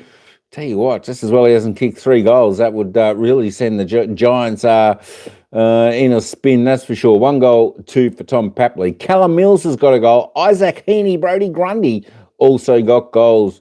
For the GWS Giants, though, just singles. It's just Jesse Hogan, Tom Green, Aaron Cadman, just the 3 goal scorers there for the Giants up until half time. They need to get a wriggle on. Tell you what, that's a decent margin they've got to peg back. I know, margins can be pegged back pretty quick, but the form Sydney are in tonight, they're in red hot form tonight. I tell you what, they're going to be mighty tough to beat. Mighty hard for the Giants to get back in it, but you just don't know. Let's have a look at the disposal getters. The ball magnet, of course, Errol Goulden shining the light again for Sydney. 18 disposals, 10 kicks, 8 handballs, 4 marks, 3 clearances. Next best and best for the Giants is Lockie Whitfield, always performing well with 15. Brodie Grundy, next best there for the Swans. I tell you what, every week he puts in. Every week, Brodie Grundy, he puts in. Brodie Grundy is, without doubt, he is probably the number 1 player. I know they talk about the Chad Isaac Heaney, but Brodie Grundy, he puts in 120% every week. 13 disposals, 5 kicks, 8 handballs, 2 marks, 2 tackles, 12 hitouts, 5 clearances, 1 goal. Brodie Grundy, he's having a cracking night tonight. There we go. Let's roll on down. Finn Callahan on the 12. The Lizard Man, Nick Blakey on 12 also. The Chad on 11 need a big quarter and in this coming quarter to get to extend Sydney's lead, I should say. He's just kicked that one behind. Should have been a goal. Tom Papley, as I said, 11 disposals, 7 and 4, 3 clearances, 1 goal, 2, going all right. But let's keep an eye on Tom Papley. The words of Toby Green, he looks a little bit overweight. Let's see how we see he goes in the second half. That should be really, really interesting to see whether he can run the game out pretty strong. Knowing Tom Papley, I'm sure he will. There we go. Let's just roll on down. Sam Wicks on 10, Himmelberg on 10. Also for the Giants, O'Halloran on 9. He's had a couple of tackles. There we go. Now, what are they discussing there? The games? He was letting fly though, wasn't he, Alistair? Like you were grabbing an interview and you couldn't help but get it. Let's just head back to the commentators just for a moment. All over the place. He was giving advice. He was giving personal advice to a lot of players on the opposition. But no, absolutely huge contest, and the Swans are up and about. Even if their season isn't alive, it is by a zephyr. They want to put GWS in a lot of strife. Yeah, what a great start to rivalry round. And tomorrow we'll be at People First Stadium for the Q Clash, Brisbane and Gold Coast. 12 of 13 dominance from the line. Well, it's just midfield board. All right, so while they're talking about that, we're going to come back and continue with the stats for the good folk out there who love the stats like me, see how the players are getting on. James Jordan on 8 there for Sydney. Colin Idun on 8. There we go. Isaac Heaney. The Swans going that well. Isaac Heaney, look, he's only had 8 possessions, 4 kicks, 4 handballs, couple marks, 3 tackles. He's kicked a goal. But he's been quiet. He's been quiet for the superstar Isaac Heaney.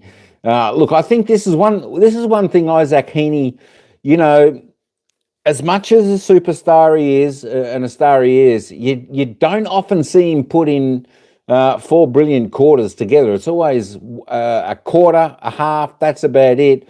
I'd like to see Isaac Heaney really step up and start to play full games, full roles, and be that player we know he can for 4. As good as he is, would certainly like to see that. There we go. Tom Green, just a 7. He's been quiet for the Giants also.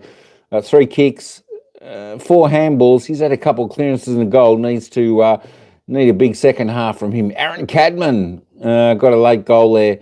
A nice lead-up mark there for the Giants. 7 touches, 1 goal, 1 for him. As we roll on down a little bit more, who else we got? Rampy there on 5 for the Swannies. Jesse Hogan, well, he hasn't really getting much of the ball tonight. Jesse Hogan's only had the 4 disposals, all kicks, 1 goal, 2. A little bit like Jake the Stringer Package. Well, he's only had 3, and of course Toby Green has only had 3. So you got 3 gun big players there for the GWS Giants that really had a quiet opening half, and they certainly need to come alive in the second term. Just looking at the team stats now, at Sydney Swans, there we go by 26 overall, 182, 156. If we have a look at the inside 50, Sydney Swans doing a shade the better there. It's 27 inside 50s to 23. The Giants, 23 inside 50s for their 7 scoring shots. Sydney looking a bit better, 27 inside 50s for their 15 scoring shots. As I said, Sydney looking a little bit more dangerous, seem to be creating a little bit more space going into that forward 50. Swans defence really holding up well down back. Free kicks, well, the Swans, they're +2 in that department. It's 9-11. Not a great deal of free kicks being given this evening. Great to see the umpires allowing this game just to roll on. The hit-out department, they're 16-14, all pretty even.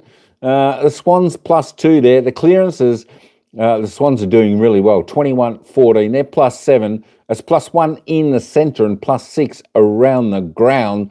So both centres are doing reasonably well there. Contested possession, well, as it seems, Sydney are a little bit harder at the contested ball at the moment, 75-61.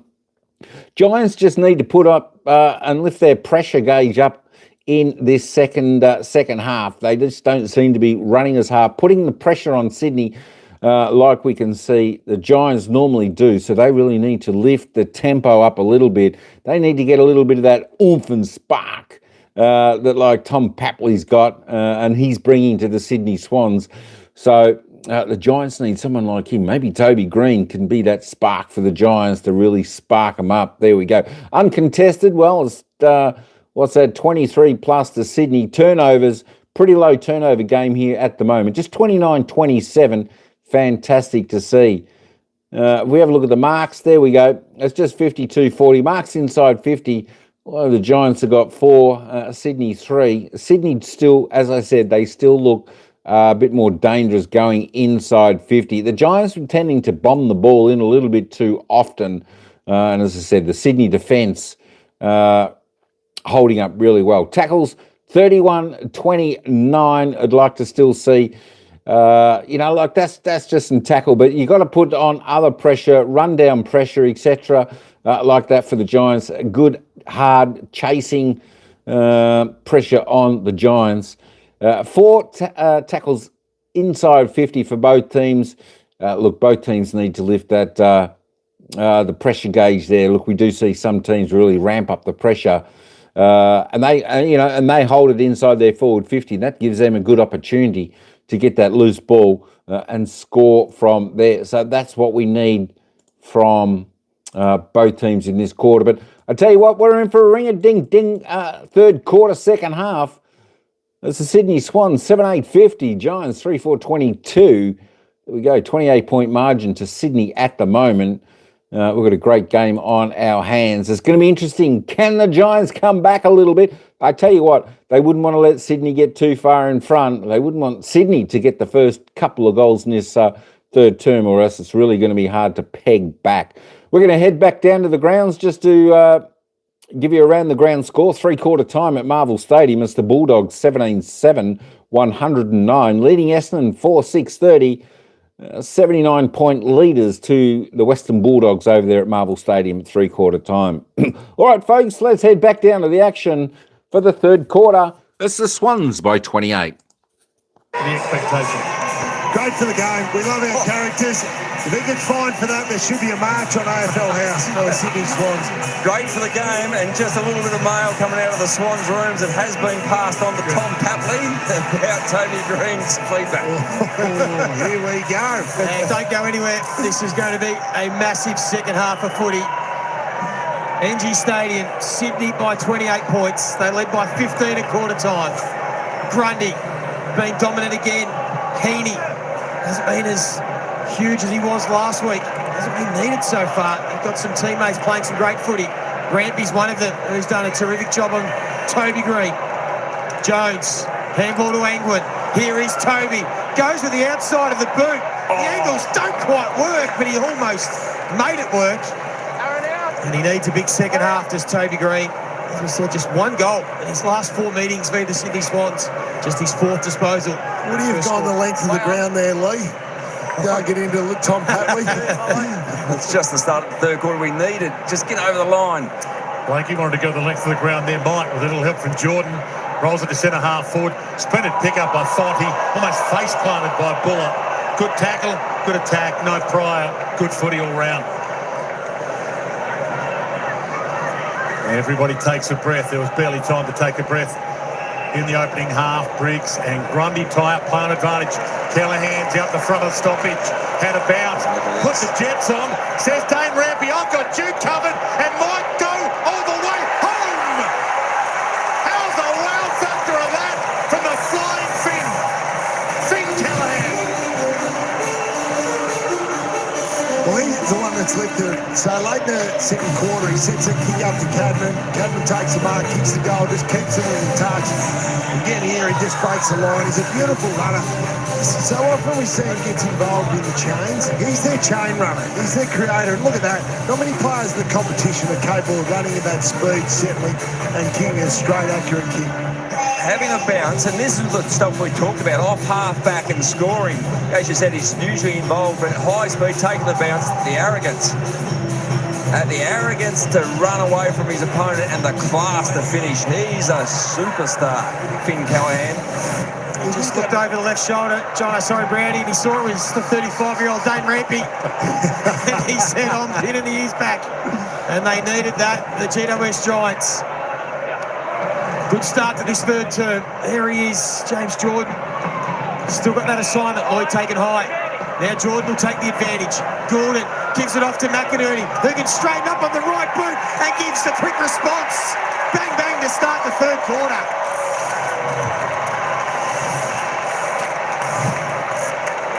Yeah, great finish. That's a response, isn't it? They just, and Gordon involved there as well. I just wonder if Toby Bedford hasn't been able to touch the ball. Hasn't been used as a tag the last couple of weeks where they need to deploy him onto Gordon. Just he's been too involved in a lot of the plays, a lot of their scoring plays. Really good finish by McInerney there. You just see here, just the runner out the front of the contest. Yeah, absolutely. And at the very least, use him as a starting point to take him to the ball. And just an update down here in terms of the halftime Giants spray from Adam Kingsley. They've had to call the painter. He's ripped it off the walls. They've just told me it was one of his best of all time to fire him up for this second half. Third season as coach for Adam Kingsley. It's a big moment. Not guaranteed they'll play finals, the Giants. If they lose this, they are all of a sudden vulnerable with the Dogs next week at Marvel, who are stalking their spot in the 8. Massive contest. And it's been brilliant to watch so far. It's lived up to the Friday night main stage billing that it was given. And we'll get a ball up from the umpire, calling himself into the action to sort this out. Briggs, Grundy, what a battle that's been between the two heavyweights of the competition. Jordan tries to pounce on it, almost threw that out to McInerney, did throw it out. Free kick to the Giants. And then Callahan again. Sets it up, goes long. Brown, not the second grab for Brown. Blakey under some heat. Hogan stalking Lloyd, ducked out of a problem. Got it up just in time. Hammered away by Heaney. 2-on-2 on the wing. Papley plays the tackle on Taylor. Now, did he have prior? He's got his arm free. He might be cooked. He knew he was cooked. And Papley had him. He looked at the umpire, Alistair, didn't he? It's always a giveaway. And the kick from Papley was brilliant. Gordon getting really busy. Roberts. That's where they've just been patient. They get their forward pressure going. Into the pocket. Buckley and Warner. Important fist from Buckley. And now Halloran. They've got a little bit of overlap going. Jones back to Anglin. Bit of space up ahead. It was a good chase from Chad Warner. Not enough to affect the kick. Rampy with a couple of fumbles. Gordon under pressure. Good tackle, Whitfield. The intensity's still there in this contest. It's been there right from the start. O'Halloran, that's a better entry. And he finds his young star in Cadman. Yeah, better by the Giants then. They flick that handball quickly. They don't let the Sydney Swans establish their defensive unit. Just came back at the kicker there. Good move by Aaron Cadman. Probably been the best forward on the ground so far. Good finish inside 50. Needs to nail this. Already got one goal, one. Couple of contested marks. And he has grown before our eyes this season. And he had the 11 goals in his first 10 games of the year. He's kicked 23 goals in his last 9. Make it 24. Standing up when they need him.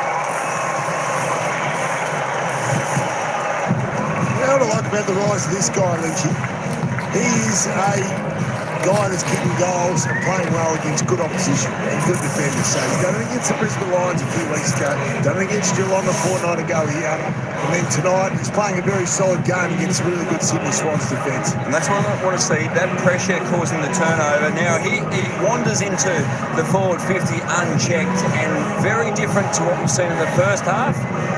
That darting shorter pass to hit a target, get a mark. Hasn't been a big forward 50 marking game, but that's the class and the composure you just need to get back in this contest. Had the yips a little last year as well, Aaron Cadman. He sorted the mechanics out brilliantly. Briggs, Grundy, umpire lets it roll. Roberts, quick off the side of the square to Heaney. Pokes it out wide. Race on, Himmelberg, Gordon. Himmelberg was content with that. Now, would the umpire say that was insufficient intent? No. Ball in. Errol Gordon, 21 disposals. So the last 5 meetings between these two teams, averaging 32.5 disposals, almost 1.5 goals. Grundy, another clearance, even takes a bounce and then an underground handball. You don't see that too often from the ruckman. Heaney looking for Rowbottom. Good pressure from Himmelberg. Gordon again. Oh, he missed the mark. Heaney cleaned it up nicely on Stringer. They absorb the pressure of the Swans. And now Warner with a kicking ball from Papley. It was almost perfect. Well done, Fonzie. Just did enough. Papley and Green go at it. Keep an eye on that battle. Papley shoves it back out. Warner looking for some support. Roberts wants his left. In the end, it's a high ball. There's plenty of Giants around this one. In the end, Toby does it easily. There's that Toby Green Papley battle. He's been eating his greens tonight. Toby has been after both of them. Stringer, nice little push off. The pass, delightful. Riccardi, they've got their mojo back, the Giants. This is the team that's won their last 5 games in a row coming into this. Beating the Cats, the Lions, the Suns. Some big scalps. That's a little too wide. And we'll get a ball in. They caught a fingertip on the way through. Yeah, Aaron Cadman just need to draw deeper there and need to quickly get back to the goal square to allow space for the Giants midfielders to run inside, just inside 50. And they tried to go for that short little one again. And just closed the gap there for his Giants midfielders. Already had 3 shots at goal from 450 stoppages tonight, the Giants. And they get another one. Good chain of handballs finds Roberts. He's going to kick that too wide out of bounds on the full. Giants building the pressure. Ryan, cross the line, please. Cross the line. Put the line out. Stand. Angwin. His 5th disposal for the quarter to Himmelberg. So the Swans have the extra deep here. That's why they've gone short to start with. Almost all 36 players in this half of the ground. Grundy did all the hard work and then dropped the mark. You'll be disappointed. Giants kicked 3 of the last 4 goals. Biggest margin was 35 points. The Swans had him on the ropes. Riccardi hands it out to Briggs. Just muscled his way through him and then kicked it behind. That was a set play. So Riccardi winked at Briggs and said, I'm going to take the ruck and you be the target player. An unusual target player albeit, but it nearly paid off.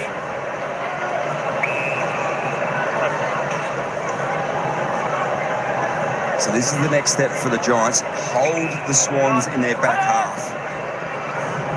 Roberts wanted something uncontested, couldn't find it, so in the end forced to kick to Francis, who started as the sub. Green was clever, although he didn't have a teammate in support, so not that clever. Couldn't fool the umpire.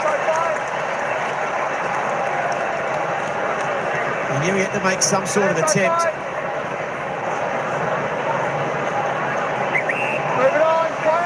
See now Francis forced to kick long down the line. Giants have the numbers. I'll be hoping for a contest. Hayward couldn't bring it to ground. Himmelberg, well, he sort of hedged his bets. He was half going for Ash. Ash thought it was for Iden. And in the end, they find Buckley.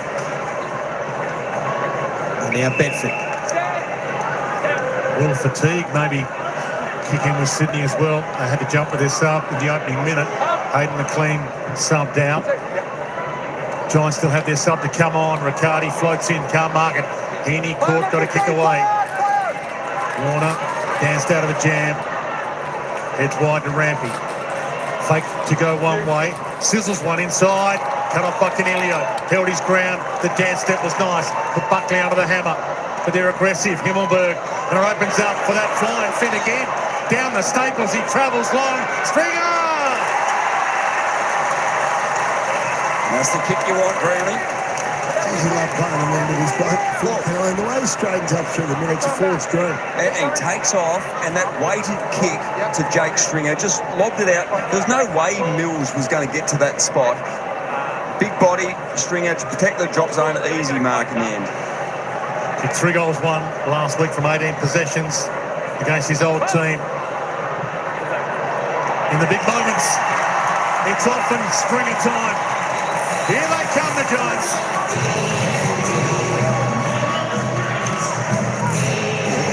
Transition quicker this quarter, so clearly part of the message, as much as Adam Kingsley was stripping paint off the walls, it would have been as much about the way they play and the way they move the ball, the Giants. So clearly they've changed that. Finn Callahan's having a big part to play in this, so just the way you get to that, watch that, just straight towards goal, gives the forwards every opportunity to run out.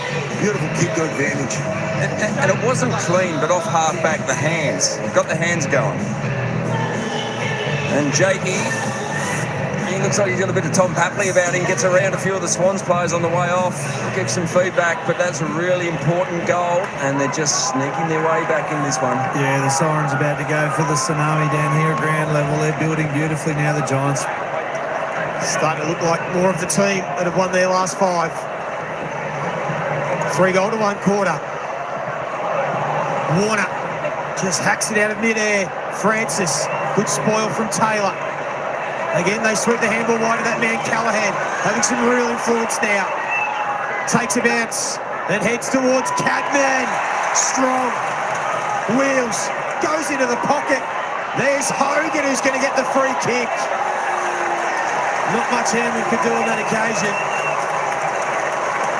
He could be able to make it up, but unless Jesse Hogan got out of the blocks too quick there, he just needed to be more patient. I gave Hamling a chance. Hamling just got desperate here at the last bit and just grabbed that arm, that left arm.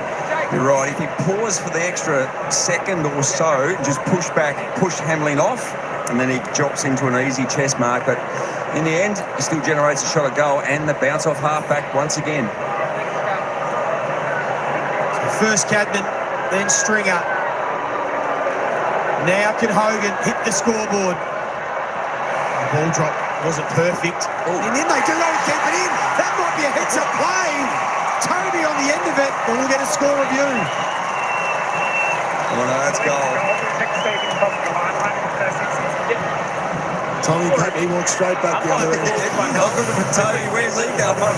Have a look at this. On the goal line. Review underway. And remember, the ball's got to cross the entire line, which it hasn't, and that is great play. Was that Cadman? That was Cadman.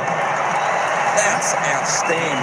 One of the plays of the season. Not cross the back of the behind line. Decision on scoreboards. The goal will stand.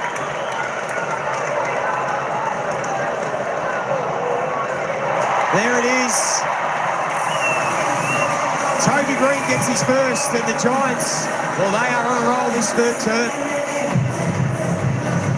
Huge play. Key players getting involved. Finn Callahan going to another level. Their ball movement, obviously part of that spray at half-time was let's bounce off half-back, give the hands, but heads-up play from Aaron Cadman.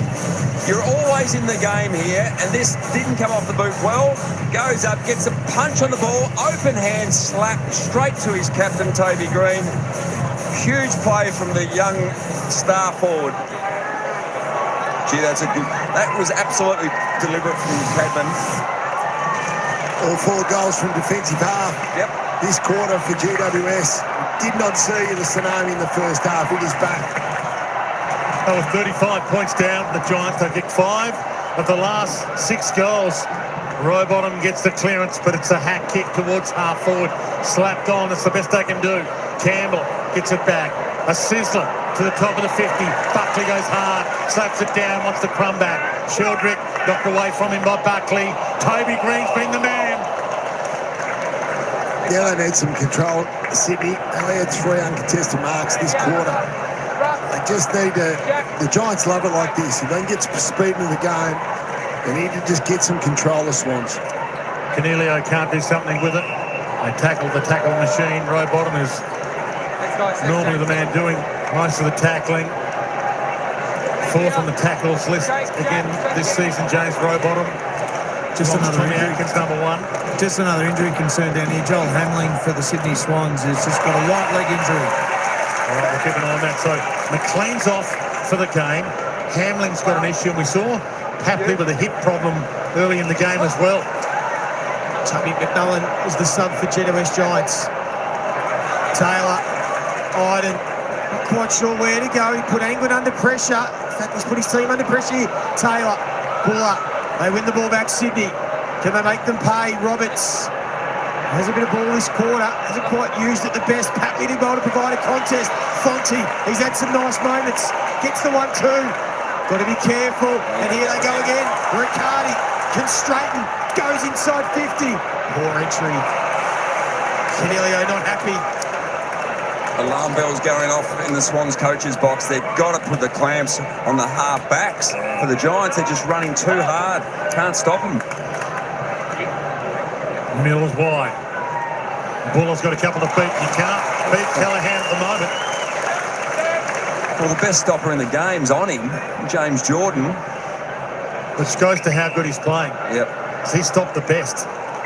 Callaghan took Collingwood apart opening round. Sydney had to change defensive matchup, so Blakey's now gone to Cadman. Cardi sends it inside 50. Cadman's there, got a fist on it. Back into the congestion. Is that high? Bedford. He'll line up to cut this to a 2-point margin after they were 35 down. Derby 31 has been breathtaking from the outset.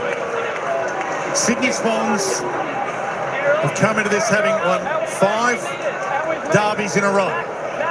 The Giants haven't been able to get over the line against them and had all the pressure of being 35 down on this at home. But now the tide has turned. Bedford, goal. It's a 2-point game. They're a kick from the lead.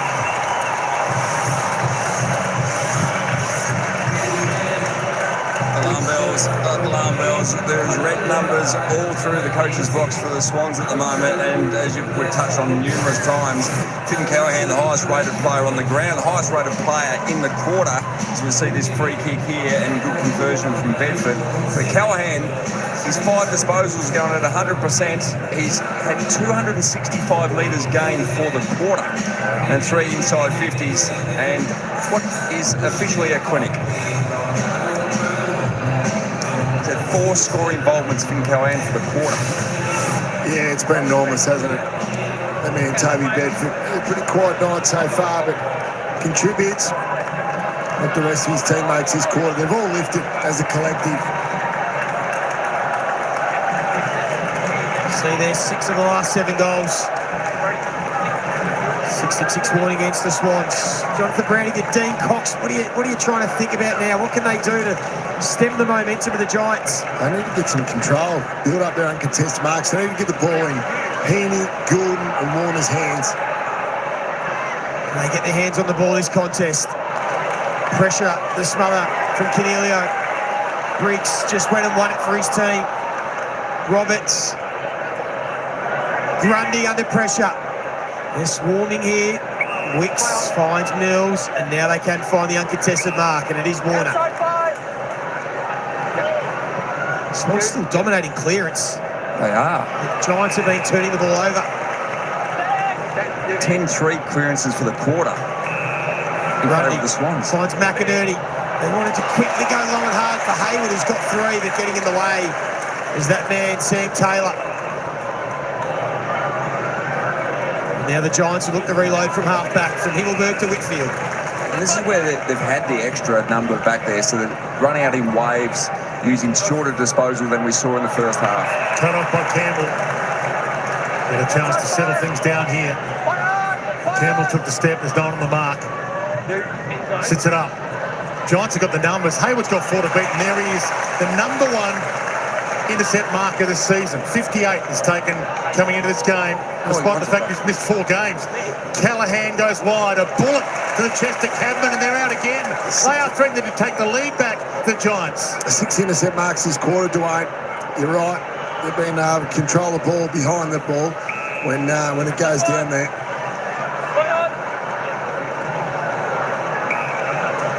This looks much more like the Giants. They are full of running. They're a different team since halftime. Ash, he wanted to get it back, but well done from Campbell. So Briggs has to wheel and go. Sydney have the numbers. Grundy couldn't take the mark. Has to be careful, and he's got some support. Lloyd could have picked Gordon or Blakey to give it to. He chose Blakey, but Sydney numbers were deep in defence. Giants numbers are outside their forward 50, and they'll get it back. Free kick to Ash. Yeah, holding the marking contest. And this is where it's all flipped around. Now, under pressure, the Swans are going long to the outnumber. And just continually this quarter, the Giants are intercepting and bouncing back. Move it on. Play on. And you can see Grundy positioning himself right down the line. Briggs is on the 50. He's not going to get used. Kick partially smothered. It's going to be a live ball. Row bottom. Ooh, Giants players thought potentially it'd be a free kick, but instead we get a ball up deep in the Giants forward 50. They're pressing hard. Big pack around it. Canelio outside of the boot. Scramble. Tom Green got a hand on it. Mills to Rampy. Everything under pressure, and that's on the full. The pressure is rising on the Swans. They need to win this to keep their season alive. Not just on offer for the Giants is top 4, but they can kill off their crosstown rivals' season. And Bedford has the shot from the pocket to give them the lead. He's going to have a shot. These pockets aren't too deep, so he can see plenty of space between the big sticks here. He's going to shoot from about 45 metres out. This is very gettable. See the concentration written on his face. He opens up the angle from 35 points down. It's like holding back the time of the broom right now. They are overwhelming the Giants. And I thought you said about an outswinger from, was it Macram? That's right. Another one. That's gone hard, left to right, late. He didn't flush it off the boot, but it has gone through. Just have a look at this one. This is a reverse swing here. Started left, come back right, and gone straight through. Huge game, huge momentum swing in this quarter. It all started just before half-time, and maybe with a bit of spur on from Toby Green as well. His words at half-time maybe got under the skin of the Swans, but certainly lifted his teammates. They're absolutely flying at the moment. Yeah, and you can see Joel Hamling there, so disappointing for the Swans. Right hamstring, so he's out of the game. They're down to 3 on the interchange. Might be time to get Tom Papley in around the footy too. I know they've been winning centre clearance Sydney, but they need his energy. 6 goals, 2 from just 12 entries for GWS this third term. And now it's Sydney with their work cut out. No McLean, now potentially no Hamling. Tom Green doesn't have as much impact as he usually does, just 10 disposals. He's the number 1 ball winner in the competition. There he is on cue, wins the clearance. Off the side of the boot, but it'll work. Everything's working for the Giants this quarter. Angwin with composure, he was meant for Hogan, but getting in the way is Himmelberg. Probably the better option because he can kick this from this range. Challenge can really footing for Himmelberg. Spot on. That's not a great part of the ground then. So his plant foot may slip, especially if he tries to load up. Himmelberg will be the 7th Giant to reach 200 games. It'll be the final home and away game of the season against St Kilda. Played every game this year. From 53. Has he got the journey? Oh, everything they touch is turning to gold. And Himmelberg says, how about that? Well, he may get sacked as turf consultant. After that, there's no problems with the footing. Don't worry about the turf. He's absolutely flushed that. Swung out onto the right and just belted it through. And Lee, as you said, everything they touch is turning to gold at the moment. High class ball movement and, importantly, high class finishing from 55 wide out. 2 in a row from the boundary. It has been good finishing, Richie. That makes a difference. Oh, yeah. You've kicked 7 goals too from their 13 entries. The other thing is too, they've got a better balance kicks to handballs. So 44 kicks, 32 handballs. They're only going 2 for 1 in the first half. It just wasn't working for them. And they've taken more uncontested marks, so it shows there's more space ahead of the football. What an outstanding spray from Adam Kingsley at half-time, and the response the Giants have given. Must have been a fair spray. They've just handed him some lozenges, so he's let it rip. This is crazy stuff. It's hard to believe it, really. Brown, inside kick. Callahan, he's been the guy. He turns and goes. Lace out with a ribbon on it to Hogan. It nearly knocked him out had he not marked it. Would have hit him flush on the forehead. What about that? He's so comfortable. Oh, here we go. Hands it off for the run by Ash. Burns him. Big time.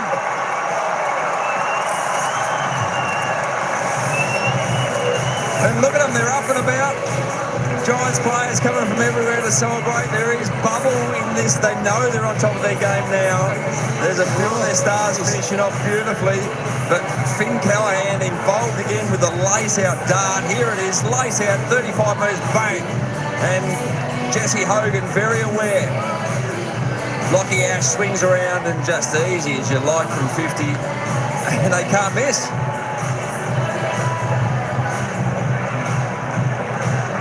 That's why they're the most dangerous team in the run to September, the Giants, because they can light up like this. They play the most exciting, explosive football. That means capable of a good old-fashioned spray, which the good teams need from time to time.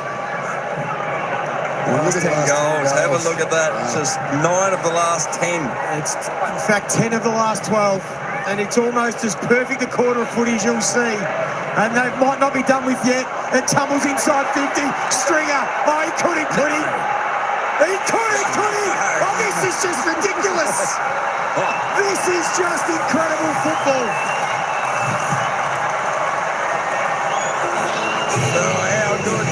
No wonder when I was speaking to Adam Kingsley pre-game and spoke to him about their poor starts in recent times, he said, we've found a way to come back, and absolutely they've done it again. I'm not sure they would have designed it this way, but centre clearance just hacked forward by big Kieran Briggs, dumped forward, and so much as we've seen from Stringer in the last probably 6 weeks since he came back as the sub. I think it was against the Gold Coast Suns, kicked 2 amazing goals, left the screen. And he keeps doing it week in, week out. He's playing a role, and I think, Jonathan, we spoke about it pre-game, at ground level. He's doing it at ground level. He's been fantastic, Al. I tell you what, I'm not sure if ACDC are playing here later in the year, but TNT's just been ripping around the stadium. The Giants fans are going crazy. That's because the package has exploded, and that's why TNT's ringing around the ground right now. They've had a 9-goal quarter, the Giants, and their meter's still running. Brown wants a piece of the action. He's onto it. He snapped it. He posted it. He might get booed out of the stadium after that. Hasn't the crowd just flattened? He's taking the air out of the joint. What song would they have gone with next one? Yes. Oh, the Swans, they are just spectators at the moment. They don't know what's happened. Big Grundy. stands tall. They needed that. They just need to hold on to the footy. Move it on, play on.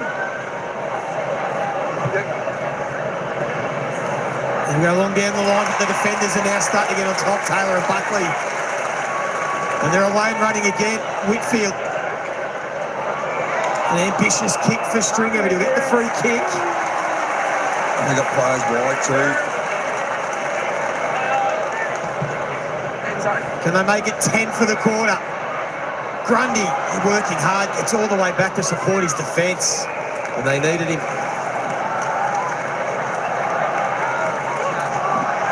Dean Cox, first season as coach. It's been a horror show.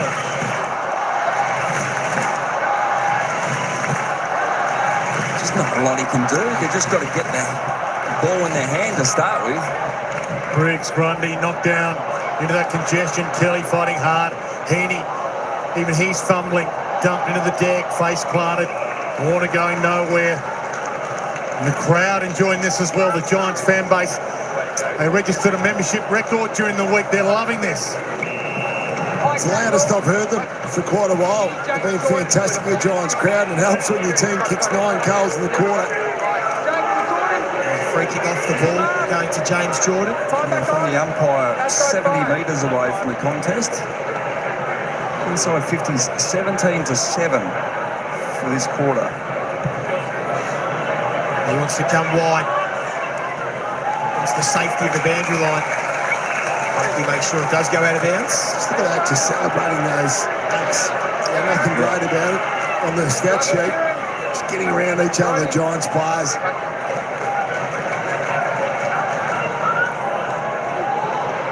Sydney just haven't had the ball down their end of the field at all the last 10 or so minutes. Canelio taken high.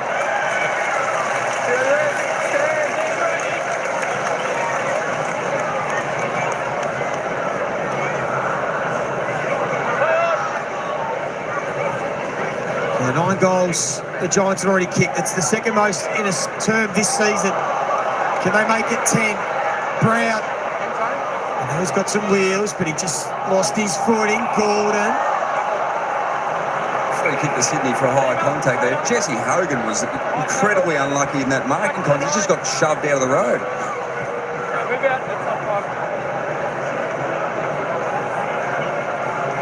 Gordon takes a breath. Yeah. You're right, Dwayne. Take a breath, but again, forced long. Sign on the bench says 1 minute. They need to get to three-quarter time in a hurry. Grundy. Great grab, continuing to fight the fight. Could be All-Australian this year. Could he have a big play in this last quarter? What do you got, Sydney? Can you keep your season alive? They are shell-shocked at the moment. They were 35 points up and now they're 23 down. Francis! Big grab to Warner. Can they change the momentum here? Heaney's the guy. Heaney collects. Is that a glitch in the Matrix? Had a fumble of all people. Heaney's fumbling now. Little roller wide. Whitfield gave it up silent. Sydney Swans are like a bug on the Giants' windscreen.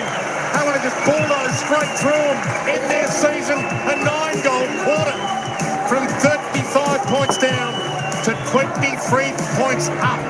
It's a derby for the ages. Derby 31. The Giants 12-7. The Swans 8-8.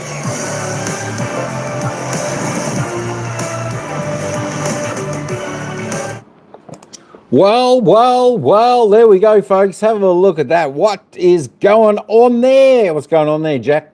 The Giants 12-7-79. They're now leading the Swans 8-8-56.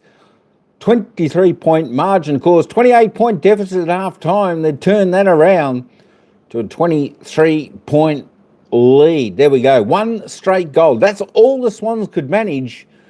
That's all they could manage. 1 goal in that third term. The Giants, 9 goals, 3. Have a look at the worm, and it's just like goes up like a sky. That is just like steps on a skyscraper. Up. Holy moly. I tell you what, the Giants, they lifted their game. They put the afterburners on. The Swans, they were like pedestrians just watching the cars go by in that third term. The Giants bringing the pressure, the speed to this game. The Swans, they were just left flat-footed. They're fumbling. I tell you what, Sydney Swans are under pressure. That's what we're talking about at half-time. The Giants need to bring that pressure, and the pressure they certainly did bring. 23 points. I tell you what, games like this, you feel like now the Giants are going to run away, but, make no mistake, I think the Swans are going to be thankful that the sirens went. They'll just get a little bit of a breather to resettle, compose themselves. Maybe we'll see the Swans do a little bit of a comeback. Maybe Papley was a little bit overweight, just like Toby Green said at half-time. My gosh. They're a chance to win the cup this year? No, I don't think so. Look, I think they're still going to struggle against the best side. I think there's probably about three teams, maybe 4 teams tops that can probably win the flag this year. There we go, Eddie G. That's my thoughts. Hey, just check around the grounds. Full time in the other match, Marvel Stadium. The Bulldogs went on to a emphatic win over there. 22 goals, 11. 143, defeated the Essendon Bombers 7-8-50. My gosh, 93-point winners there to the Western Bulldogs. There we go. All right, let's just have a quick look at this ladder because that changes it all around. The Giants moving up the ladder up to 5th now, 52 points. If they can hang on and win, they're only 2.9% behind Hawthorn. Wowee, Sydney out of the race if they lose this game today. Can you believe it? Can you believe it? Hey, let's just have a quick look at the goal scorers because that certainly changed. Freo only. Freo only. Yeah, they're still in 7th, I think. Yeah, Freo's still going all right as long as they can win, and they should have a big win. I tell you what, this is a game where Freo need to put the hammer down and just keep rolling against West Coast. Will Haywood, though, for the Swans, still leading, 3 goals. Jake the Stringer package. Well, the package has been opened. Jack Stringer. He's doing the job. Couple of goals, I tell you what, sparks from Aaron Cadman. Great work from him. Nice tap to Toby Green to get a goal. Tell you what, some fantastic play happening in that third term. Toby Bedford with a couple also. Jesse Hogan. I tell you what, Jesse Hogan's kicking a little bit wayward tonight. Unlike him, Swans are lucky he's kicked a bit wayward. He's just got the one. Toby Green one. Tom Green. Finn Callahan, Lockie Ash. Lots of goal scorers there for the Giants. That's what you love to see in your team. We didn't roll down the Sydney goal scorers. Will Haywood, 3. Tom Papley, 1. Pretty much unsighted Tom Papley in that third quarter. Callum Mills, 1. Justin McInerney, 1. Isaac Heaney fumbling the ball a lot in that third term. And Brodie Grundy's got 1 also. Let's just have a quick glance at the ball magnets up until three-quarter time. Eric Goulden continues to lead the way on 25. The Sydney Swans, 13 and 12, 4 clearances. Lockie Whitfield, 21 for the Giants. Finn Callahan, 20. Brodie Grundy continues to work hard for the Swans, 19. 23 hitouts, 5 clearances. And Jake Lloyd on 18 there also for the Swans. The Chat up to 17. Well, I tell you what, he hasn't done anything spectacular so far. He needs to lift. I tell you what, the big guns, him and Isaac Heaney really need to lift. It's up to them again, probably, to get the Swans back in the game. Papley needs to shine a light, also cause a little bit of havoc and grief and chaos down there for the Swans. As I said, Jake Stringer, the package, he got on his bike in that third term. I tell you what, he looked pretty impressive there also. All right, hey, that's enough of that for now. Let me just roll that back up, folks. Let's get back over here and let's head back down to the ground for the final quarter, whereas the Giants by 23 points. Can they hang on? I tell you what, we probably think they can, but we know Sydney can come back. This is anybody's game, as we certainly saw from the second quarter, that turnaround. Can the Swans turn the tables back on the Giants? Well, we'll certainly see in just a moment. Let's head back down to the ground, Eddie G, and find out. In their wake, as you can see there, that just started it for the Giants, and they just went on their way to get in front. A big last quarter to finish this one off. And the crowd's rocking as well. They're back in the game, the GWS crowd. The band's up and going. They're absolutely flying. Finn Callahan was the snub in that third quarter. Absolutely flying. Clearances haven't been an issue, but converting those clearances into quality forward half kicks has been a massive issue for the Sydney Swans since probably halfway through that second quarter. You weren't a close watcher of GWS or Phil Callahan. As a football fan, I think you'd realise now why he was offered huge amounts of money by rival teams at the start of the season. He knocked them back, fortunately, for the GWS spot. I think it was unders. One of the most breathtaking quarters of footy that we've seen this year by the Giants. Does Sydney have one last fight in them? Or do the Giants continue on? Toby thought he had the mark. Umpire clearly said play on. Touched off the boot. And then a little gentle apology for Toby. Toby and Tom haven't spent close enough time together since half-time. I think that's Sydney's problem. They need Tom Papley up around Toby Green, just within earshot. Canelio was trying to track the footy, but McInerney was right there. Did well. Giants pressure good. Tom Green. High ball. Mills has to sit under it with courage. Oh, could have got a free kick. Got to hit hard. And Toby's appealing for holding the ball. And Tom Papley, just the 2 disposals in that third term. McInerney again not going anywhere. Another ball partially touched, so play on again. Angwin worked Hayward under the ball nicely. Whitfield, quick little give to his great mate Canelio. Around the body, push, free kick against Malikan. And it's going to go the way of Jesse Hogan. Yeah, massive shove. Jesse was really disappointed he didn't get one of those free kicks just before three-quarter time. He hasn't had a big day. Took one really good contested mark early in the game. Here's the shove. Basically 2 hands in the back, just big shove in the back. And he's kicking just over the last today and just before he had a spell last week. Hasn't been great. Just the 1 goal too tonight. I saw him also give one off to Lockie Ash. He's got the fast feet going. And that's better. And the Swans are just getting overwhelmed.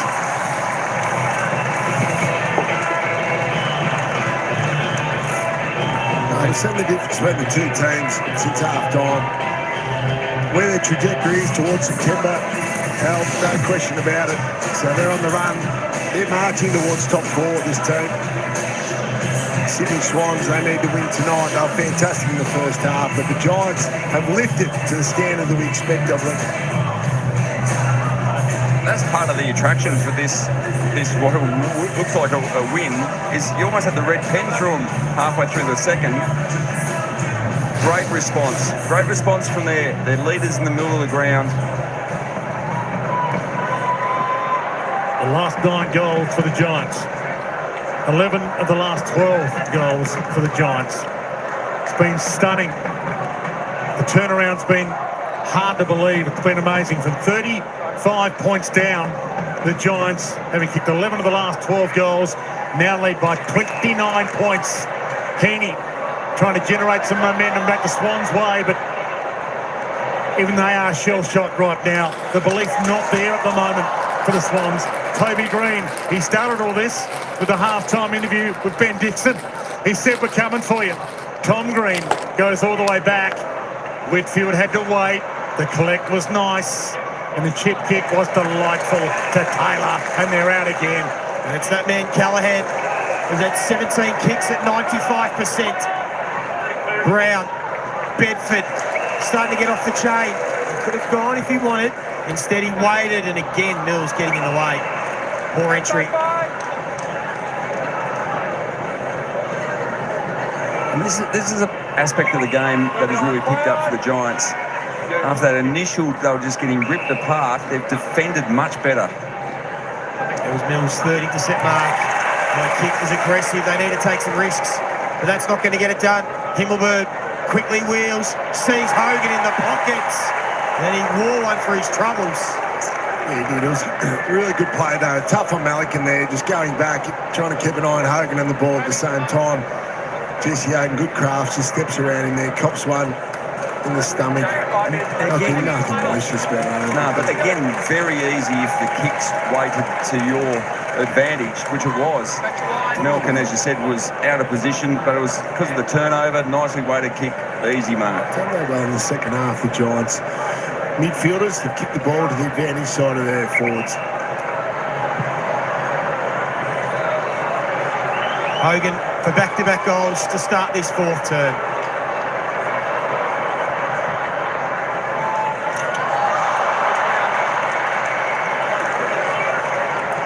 Just not quite flushing them like he was at the start of the season, where he looked like he couldn't miss. So the Giants have activated their sub. So Toby McMullen comes into the game. Josh Kelly goes out with a calf injury. So we'll keep an eye on that one. Yeah, return game for Josh Kelly as well for this. They're suggesting calf awareness at the moment, but obviously need to maybe get that scan. Yeah, not about him, but throughout the game especially, he's had the 7 disposals, so he's more prolific than that. Still a ton of time left in this. Jones jumped on by Rowbottom. Hands it up quickly. Whitfield heads to the pocket. Stringer. Too many weapons. Well, he's too powerful on that size of defender. Like Mills is your sort of almost your running half-back, not against a player that is dangerous at ground level, Jakey Stringer, but also really dangerous, especially when he's got that size advantage in the air. But again, a kick to the advantage, isn't it? Easy push off. Yeah. Been a good pickup in the off-season, has Jake. He's got a couple. He wants a third. The DJ's on the button. Nearly had AC/DC going again. Might have been thunderstruck. Blakey, again, looking to be aggressive. Giants know that. They're going to protect the corridor. He might get another chance. It might be the old 7-point play. Jesse Hogan gave Jake Stringer a little bit of feedback, maybe hit the little dart pass. Blakey can't give it up, Sydney. This season's over if they lose this. Taylor ran into Melican, stolen by Francis. The sub on early with McLean's departure. Hasn't been Gordon's night. Lays the tackle on Toby. What about the Lizards' responsibilities in this last quarter? Just playing Jesse Hogan and be a prime mover with the ball in here. Yeah, no, it's a tough one. It wasn't impossible, isn't it, really? Mills has tried hard. Good handball for Heaney. He hasn't been too prolific tonight. Gordon to Rampy. And they go from centre-half back to centre-half forward. Buller and Buckley. Buckley getting better the longer this game goes, giving up nothing. It's good by young Buller, though. Just creates a draw, allows his mitts to catch up.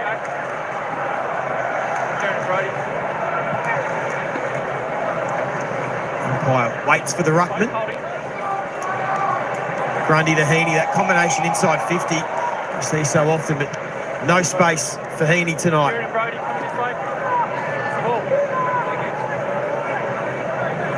Just 16 disposals and 1 goal for the superstar. And he affects the turnover on this occasion. Sheldrick on his left will fire and kick it out of bounds on the full. Very good battle between Grundy and Briggs. Very physical. Yeah, they should name 2 All-Australian rucks this year, shouldn't they? Gawn's probably the front runner. Grundy's a contender. Darcy Cameron. Yep. Chip kick wide. Taylor. It's good to have him back. Back from the fractured toe. It's been awesome again tonight. #1 intercept marker in the AFL again this year. He's been the Swans' giant pain in the back line again tonight. Fonty's been great as well. Spears it wide. Race on. Melican got there with the double fist. And they get something here. Sheldrick goes long. Francis off the skin of his knuckle. Hayden gives it up. The sub. McMullen tried to hit Bedford, missed him. Cunningham couldn't do something with it. The big body of Briggs does. Out to Jones. Race on. Wicks just as quick. Ball knocked off to Bedford. Dumped by Cunningham. Umpire said keep rolling, boys. Good sidestep from McMullen. Little tap on. O'Halloran to Bedford, to goal, to Camden. It's too long. Putting these advantage size, yeah, he's got a great stretch. And again, talk about weighted to the advantage of the forward. So that was high, but out in front, so he could get off his man 2 or 3 steps and jump at that. And it would have been impossible for the defender to get a fist on it without taking the arms. But nice tap on centre wing and classy grab by this rising young star. Sydney season on life support right now. And the Giants are hunting top 4, if not top 2. Yeah, moving the ball brilliantly since half-time, the Giants. Really impressed with that kick turn advantage of the forwards inside 50, obviously. We used to love that back in the day, but it's a real art. And it's not 80% advantage, it's just 60-40. And they've been able to do whatever the kick may be, whether it be to the side, whether it's a bit higher kick or a lower ball. They've done that fantastically. Now look at this here. This nice little tap. You're seeing this build-up. Here we go. O'Halloran, nice. And weighted beautifully. Gets off his man there and 2 steps and jump.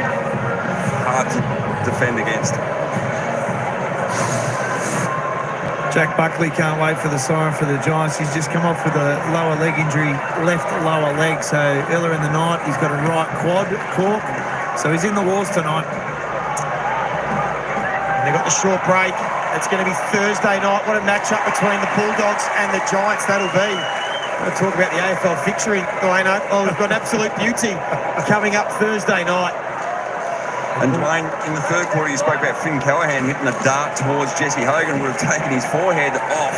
What about that one? To Toby Green, just here, little 25-metre dart right on the chest of the skipper. Yeah, Toby's problem here is going to be if he does knock it through. Go home. Tom Papley's sitting on the bench. Oh. To bring up the triple figures, he lays it off to the sub, McMullen. I think he heard you, Jono. He just thought, no, I don't want to kick it. He's on the bench. I'm going to save it. 12 of the last 13 goals. It's been an incredible second half of football. Might become folklore. Adam Kingsley's halftime spray. What was said? We might be asking him after the game. Well, they're doing a doco and they can't use any of it, apparently. Now the sub, McMullen, gave it a good ride, but just hung it out to the left. So just to jump in quickly, so Buckley's done for the night. So he's ice packed to the left leg. So they're down to 3 on the interchange as well. That's a concern. Out wide, Himmelberg does well. Buller against him. Brown against the grain, go over to Fonte. He's got some stuff in his kit bag. Has Joe Fonte. Game 17, he's looked brilliant again. Campbell off hands, gave it off. The run from Sheldrick. The kick was okay. Francis. Will he launch it from there? He does, but it's a little wide. In fairness to him, he had no teammates inside 50. No, there was 3 defenders there, and that was it. So he's had to knock one over the heads. Just wasn't accurate enough. Look at that scores in the second half. 11 goals, 7 the Giants. 1 goal, 1 the Sydney. It's completely flipped the game.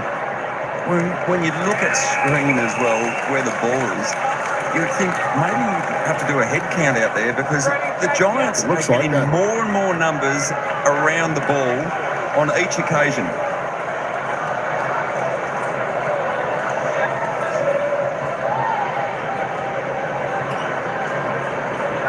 Still 10 minutes to play out. Still plenty of time for the Giants. Percentage will become important as well with these teams so log jammed as Finn Callahan continuing to work hard both sides of the ball. You've got O'Halloran there too, Lee.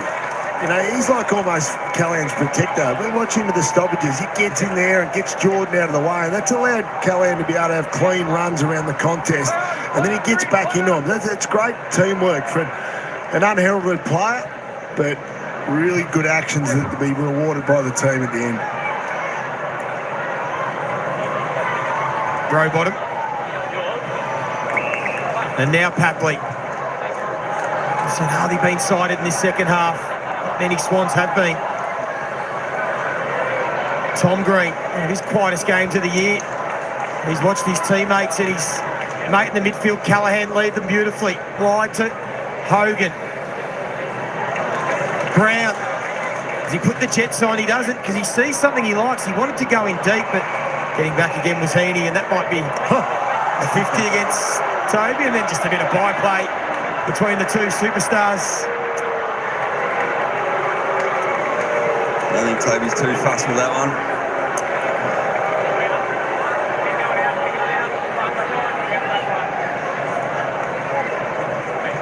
Chip kick, holds possession.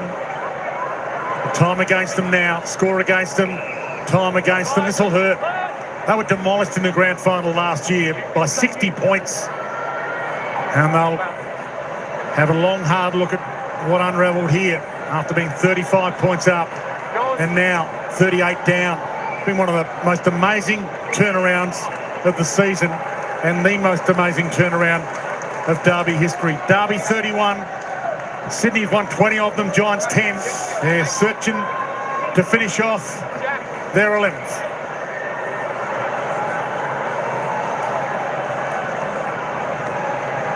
Lloyd. Gordon. And a stack of footy. Hasn't used it as well as we know he can. And again, turnover. Angwin, he's been excellent. The kick though for Green. And now Roberts. Wicks. Step around Bedford.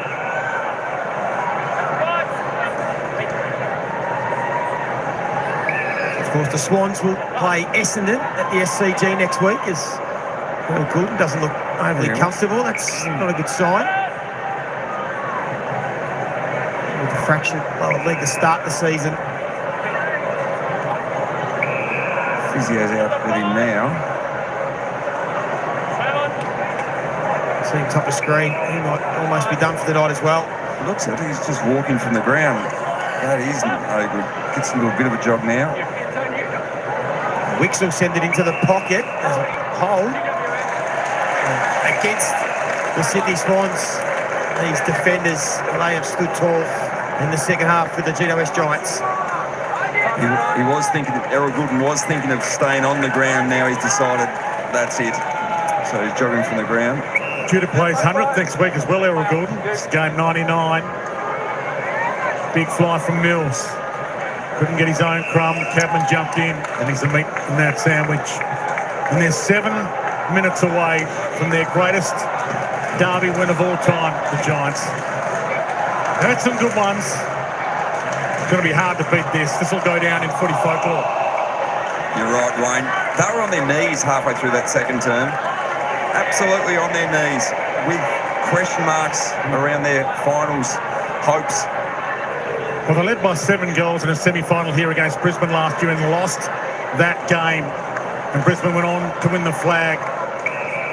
And it has been talked about since then. How much does that hurt them? How much will that inspire them this year? Well, they're on a run now of maybe 6 wins in a row. They finish this 6 minutes off with some style. And stopped a run of 5 in a row for the Sydney Swans against the Giants.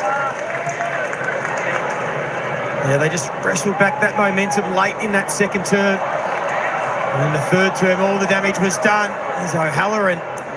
That's a fly.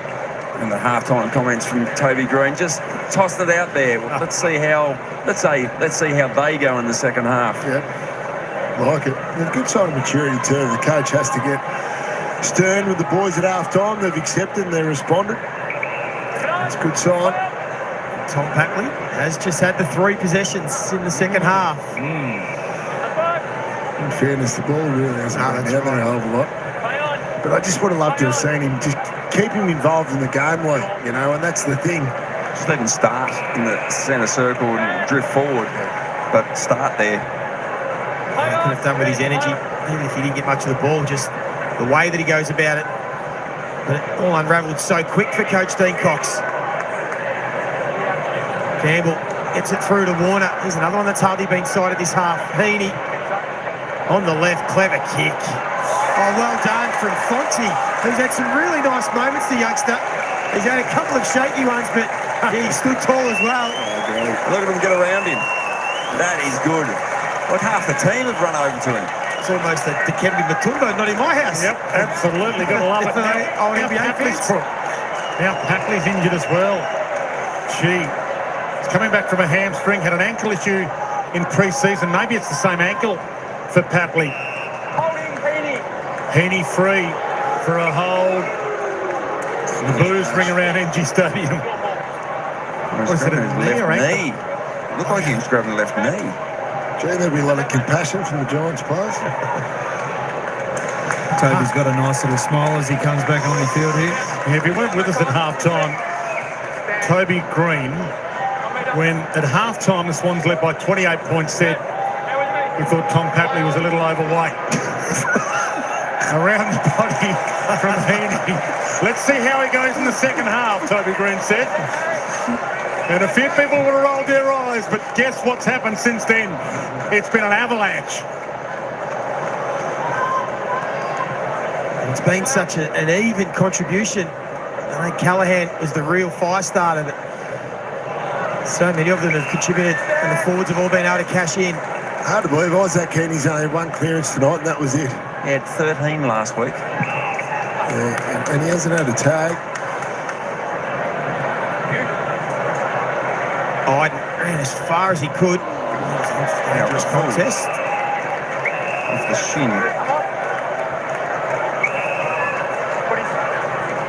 Should be a Giants free kick. So the banjo umpire saw it ricochet out on the full, but didn't know who it was from. So they'll throw it in. I was right in front of it, and I had to duck for cover because the ball nearly decapitated me.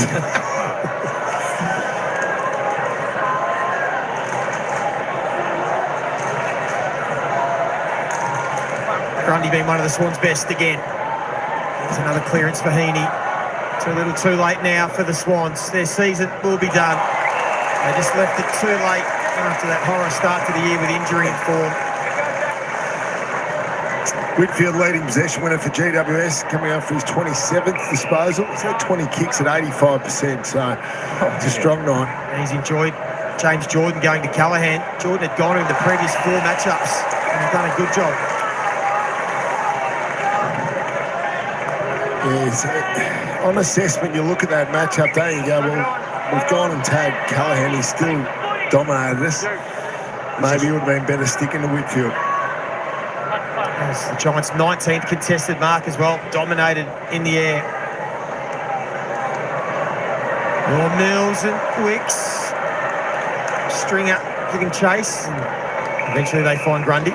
He's going to be a hard one, Finn Callaghan, to tag. Look, he's just power running. He's like, and he's big all day. He's a big man.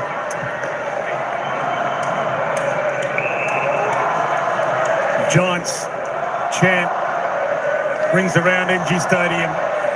The Swans have had their measure in recent times. Won the past 5 derbies, 7 of the last 8. This is a different Giants in 2025. Rowbottom gets there, ran into a brick wall, and Angwin going nowhere. Hate it too. Ball. The tackle machine gets a bit of his own medicine.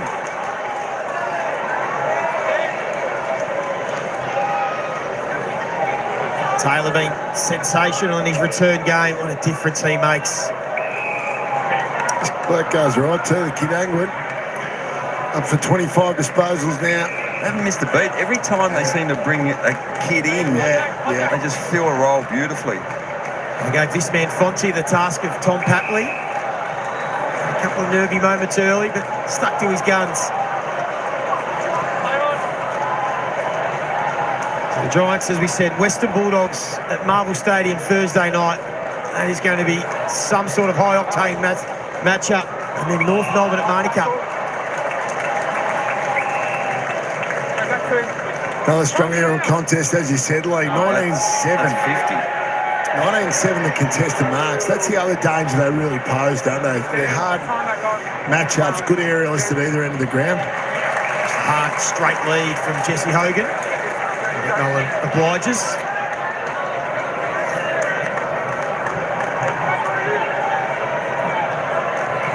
Uses the ball well, McMullen.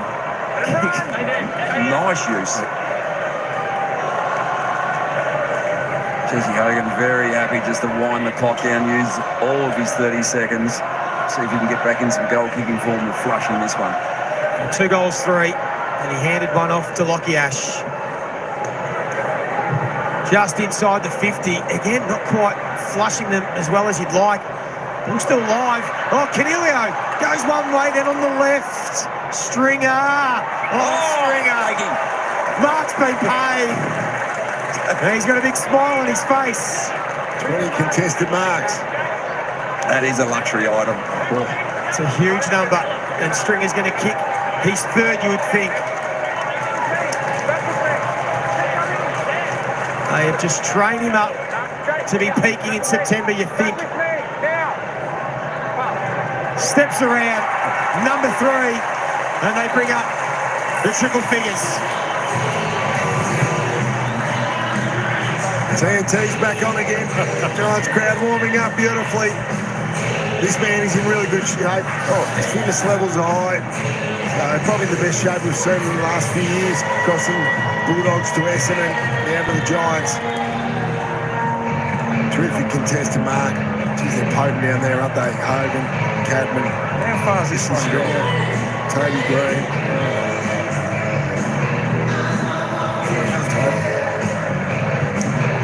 Probably borderline 15, but goal for Jake Stringer and 20 scoring shots to 3 in the second half.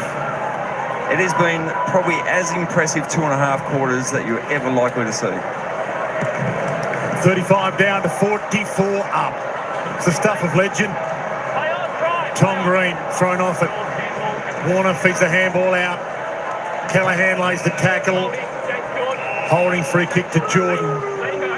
Their last 4 games, the Giants. Bulldogs next week, North Melbourne and Canberra. Suns on the Gold Coast and St Kilda at ENGIE Stadium here. Campbell switches. Blakey flicks it wide, but they're just playing out time now. Roberts thumps it long. Francis is under it. Ball skims through to the back. Himmelberg had a chance. Mops up his little mess. Feeds it out. O'Halloran gets the kick away. Cadman, one of the stars of the show. Jakey boy, he's having some fun out there. Thumps it long. Bedford, will he get there? Wicks did. Cut down by Cadman. Back out to Jake, if they got one left in them. O'Halloran moonwalks his way back. Heads long. Brown, seconds a ticket on him. A mark inside 50 to Toby. What a finishing touch that'd be. The new Kings of Sydney, the Giants. One of the hottest teams in the comp right now. 6 wins in a row. And a win for all time in Battle of the Bridge 31. From 35 down to 44 up.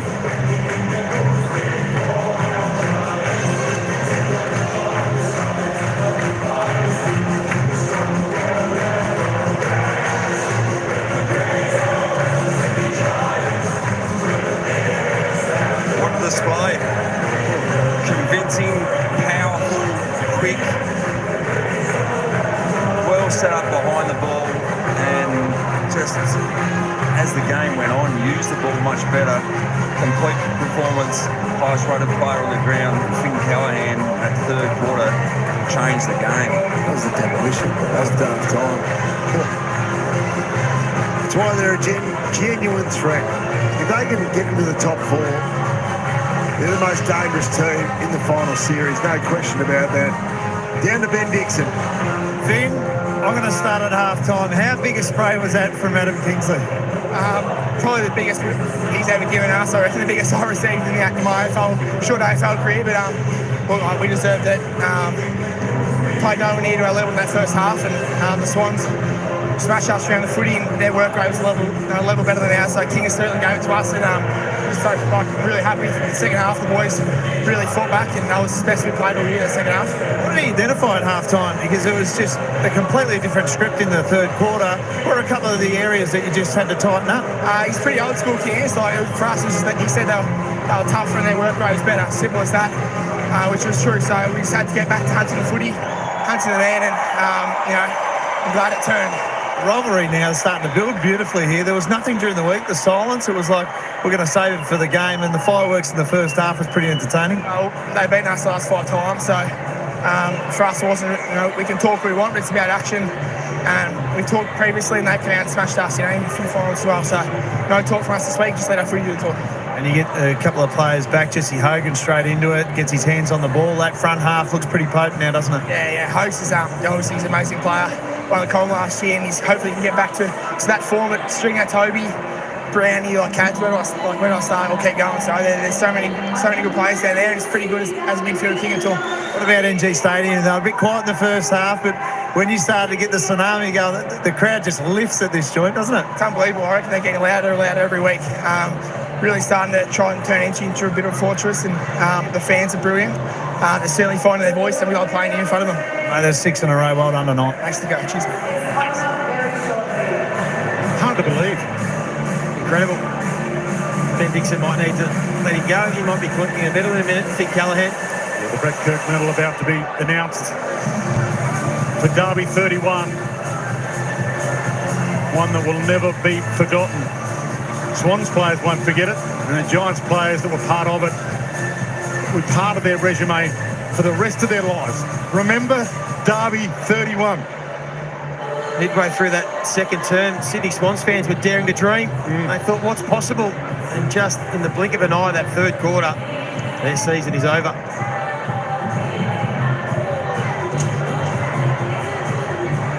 Let's head downstairs. Ladies and gentlemen, tonight marked the 31st Sydney derby between the GWS Giants and the Sydney Swans. Tonight, the GWS Giants defeated the Sydney Swans 15-12, 102 to 8-10, 58. Before we call up the winning captain, I would like to ask AFL Commissioner Matt DeBoer to come forward to present the Brett Kirk medal to the best player on ground. The winner of the Brett Kirk medal tonight from the GWS Giants is Finn Callahan.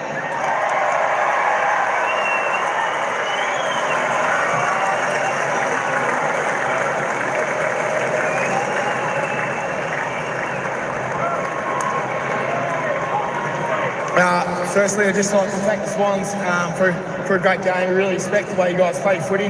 Look forward to many more battles over the years to come.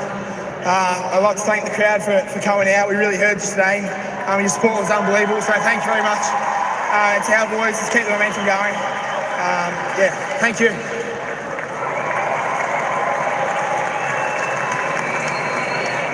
Would you please welcome forward GWS Giants captain Toby Green to accept the Sydney Derby Trophy.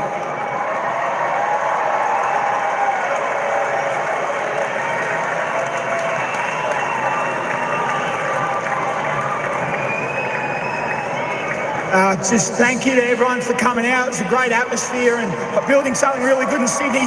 Well done to the Swans. They've taught us how to play footy for a while. A tremendous footy club. It was a good fight tonight, so well done.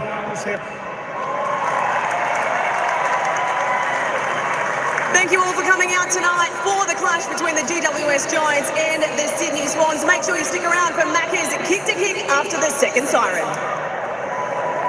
The Giants began the round 6, 12 wins, 6 losses. They've grabbed themselves a 13th win. You still need a 14th win to be confirmed as a finalist. Their last 4 games, the Bulldogs at Marvel, North Melbourne in Canberra, Suns on the Gold Coast, and then St Kilda back here at ENGIE. It sets up pretty well for them.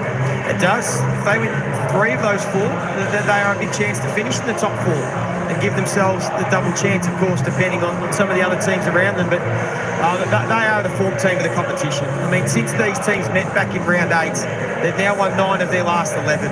And that's included a couple of wins against the Cats. They've beaten the Gold Coast, they've beaten Brisbane, and then obviously what they did tonight against a Sydney Swans team in pretty good form. So They might be the team that are just peaking at the right time of the season. Adam Kingsley's spoken about that in the past, the way they train this group up. He sort of learned from his Richmond days. They wanted to get them right at the end of the season. They've had some bad luck in finals in recent years, but maybe they are the wild card in this finals race this year. The Swans on the other side of the coin. Tonight kind of sums up their season and their 12 months. Halfway through last year, they were the best team in the comp. They were top of the ladder. They were minor premiers and got to the grand final and were smashed by the Lions by 60 points. When they're good, they're fantastic. But when they're not good, as we saw in the third quarter tonight, they are so vulnerable. That's the first word that came to mind. I've heard them say it. It's just inconsistency. They've just been inconsistent all year long for a whole host of reasons. Injuries, and again tonight, Hamling and McLean out. Their best is great. We've seen it when their best 3 or 4 players are dominating. They're hard to stop. If they come off the boil, they've just been a bit clunky this year. I think that no doubt they'll be much better next season with another pre-season under Dean Cox. They've done well to resurrect their season, but as we said throughout the call, they've just left it too little, too late, and then in the end they were just overwhelmed by a better team this time of the year. We saw the ladder there, and then there was 9 teams left in the race for finals in 2025. Giants were so close, and yet so far last year, mentioned earlier, they led by 7 goals in the semi-final here against the Brisbane Lions and lost that game, and the Brisbane Lions went on to win the flag. They were capable last year of winning the flag. Well, they were, unlucky, not unlucky. They really were hot at the end of the season and in those final games, and they just blew 2 fourth quarters against the Sydney Swans and Brisbane that has eaten them up, and it's fueled them all pre-season. It's fueled them to get back there again this year. How much can they learn from those experiences, or from what we saw tonight in that third quarter? They might have just learned plenty. They might be a better product than they were this time 12 months ago. So who knows? Announced the record membership this week as well, the Giants. There was a big sound coming from the grandstands in this one tonight. It was a lot of fun to hear the support growing for the Giants. Adam Kingsley, 3rd season as coach, has got something cooking.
All right, there we go, folks. That is game, set, match. The Giants 15-12-102 defeating the Sydney Swans 8-10-58. I tell you what, the Swans only put on 2 points in that final term. The Giants 3 goals 5. I tell you what, the Swans put on 1 goal 2 in the second half. Certainly a big contrast to the opening term. The Giants just spectacular, 12 goals 8 in the second term. Well, the Giants, they did look pretty good. They certainly look good in that second half. They need to fix that opening half up, especially when they come up against the top sides. The Sydney Swans, look, they had their chance, but that is now season over. Lights out for the Sydney Swans. I think their chances have vanished now. They certainly needed to win this game. They need to win every game for a possibility. Let's just have a quick look at the goal scorers and the disposal getters before we wrap this up. Jake Stringer ended up with 3 for the Giants. Aaron Cadman 3. Jesse Hogan, Toby Bedford ended up with 2. I've got to roll down this because there's a few more goals here. Here we go. Single goal scorers to Harry Himmelberg, Toby Green, Tom Green, Finn Callahan, Lockie Ash for the Giants. For the Sydney Swans, Will Haywood ended up with 3. Papley, Callum Mills, McInerney, Isaac Heaney, Brodie Grundy, all with 1. Top disposal getter was Errol Goulden on the ground this evening for the Sydney Swans. The only one in the 30s. He had 32. 16 kicks, 16 handballs, 4 clearances. Lockie Whitfield was the best for the Giants on 27. There we go. We'll just quickly roll down there. Brodie Grundy ended up with 24 with 29 hit-outs, 5 clearances. Tried his best. There we go. We'll just quickly. Isaac Heaney, 22. Not the best game from him this evening. Fair bit of fumbling. He was just put under pressure this evening. He still ended up with 22 touches. Nick Blakey, 21. Finn Callahan voted best on ground. Interesting. 21 touches, 17 kicks, 4 handballs, 6 marks, 5 tackles, 4 clearances, and a goal. There we go. Interesting. But that's how they see it. Tom Green ended up with 16. Not too bad, even though quiet. Tom Papley, I tell you what, he was quiet. Maybe his condition just gave out a little bit in the second half. 14 touches, 1 goal, 2. Jake, the package stringer, as I said, he was delivered in that third quarter. 13 touches, 3 goals, 2. Pretty good. Hit a poster. Nearly kicked 4. There we go. Cadman with 3 off his 11 touches. Jesse Hogan, it wasn't too bad in that final term. 10 touches, 8 kicks, 2 goals, 3. Also, a couple of posters. There we go. All right, there is your player stats. Just have a look at the team stats. There was only 1 disposal, a difference, 333, 334. Inside 50s, the Giants got on top there, 54 inside 50s to the Swans, 44. Free kicks, well, the umpires paid a few more, 24 to 18, plus 6 to the Giants. There we go. The hit-outs, the Swans did the job there, 36-26. And in the clearances, centre clearances, they were plus 5 there, the Swans, so they should be happy there. And plus 9 in the stoppage clearances. There we go. Contested possessions. Only 8 the difference to the Giants. Uncontested, there we go, 19 plus to the Swans. So it wasn't a great deal there. Swans just turning it over a little bit more. A really nice low turnover count there for the Giants, 44, going well under their season average. 102.73 plus 29 in the marks to the Giants. Marks inside 50. There we go. I think they ended up taking 11 marks inside their forward 50 in the second half, the Giants, which was all the difference. I'm pretty sure that was 4-3 at half time. And contested marks, 21-7. Definitely a lot better in the air were the Giants. Looking at the tackle count, 56-62. Still low numbers. I think when you go deep into the or get into the finals, deep in the finals, you want to lift your pressure, lift your tackle count up a little bit. 10 tackles inside forward 50. They really need to bring that or practice that running into the finals, do the Giants. There we go. Let's just have a look at the ladder. Now, let me just see if that updated. Let me reload the ladder. There's the ladder updated. GWS Giants up to 5th now. 118.4 is their percentage, only 1.5% behind Hawthorn, who sit in 4th, both on 52 points, and of course Sydney out of the race now on 36.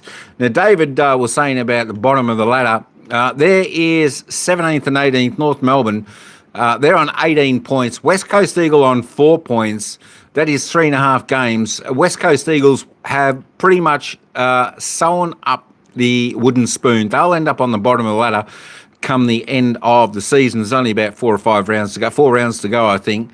5 games, I think it is, for the West Coast Eagles. West Coast will probably get beaten by Freo this week.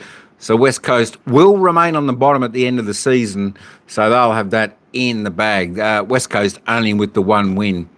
There we go. But that is the story of the night. I tell you what, the Swans came out well. It was a tussle in the opening term.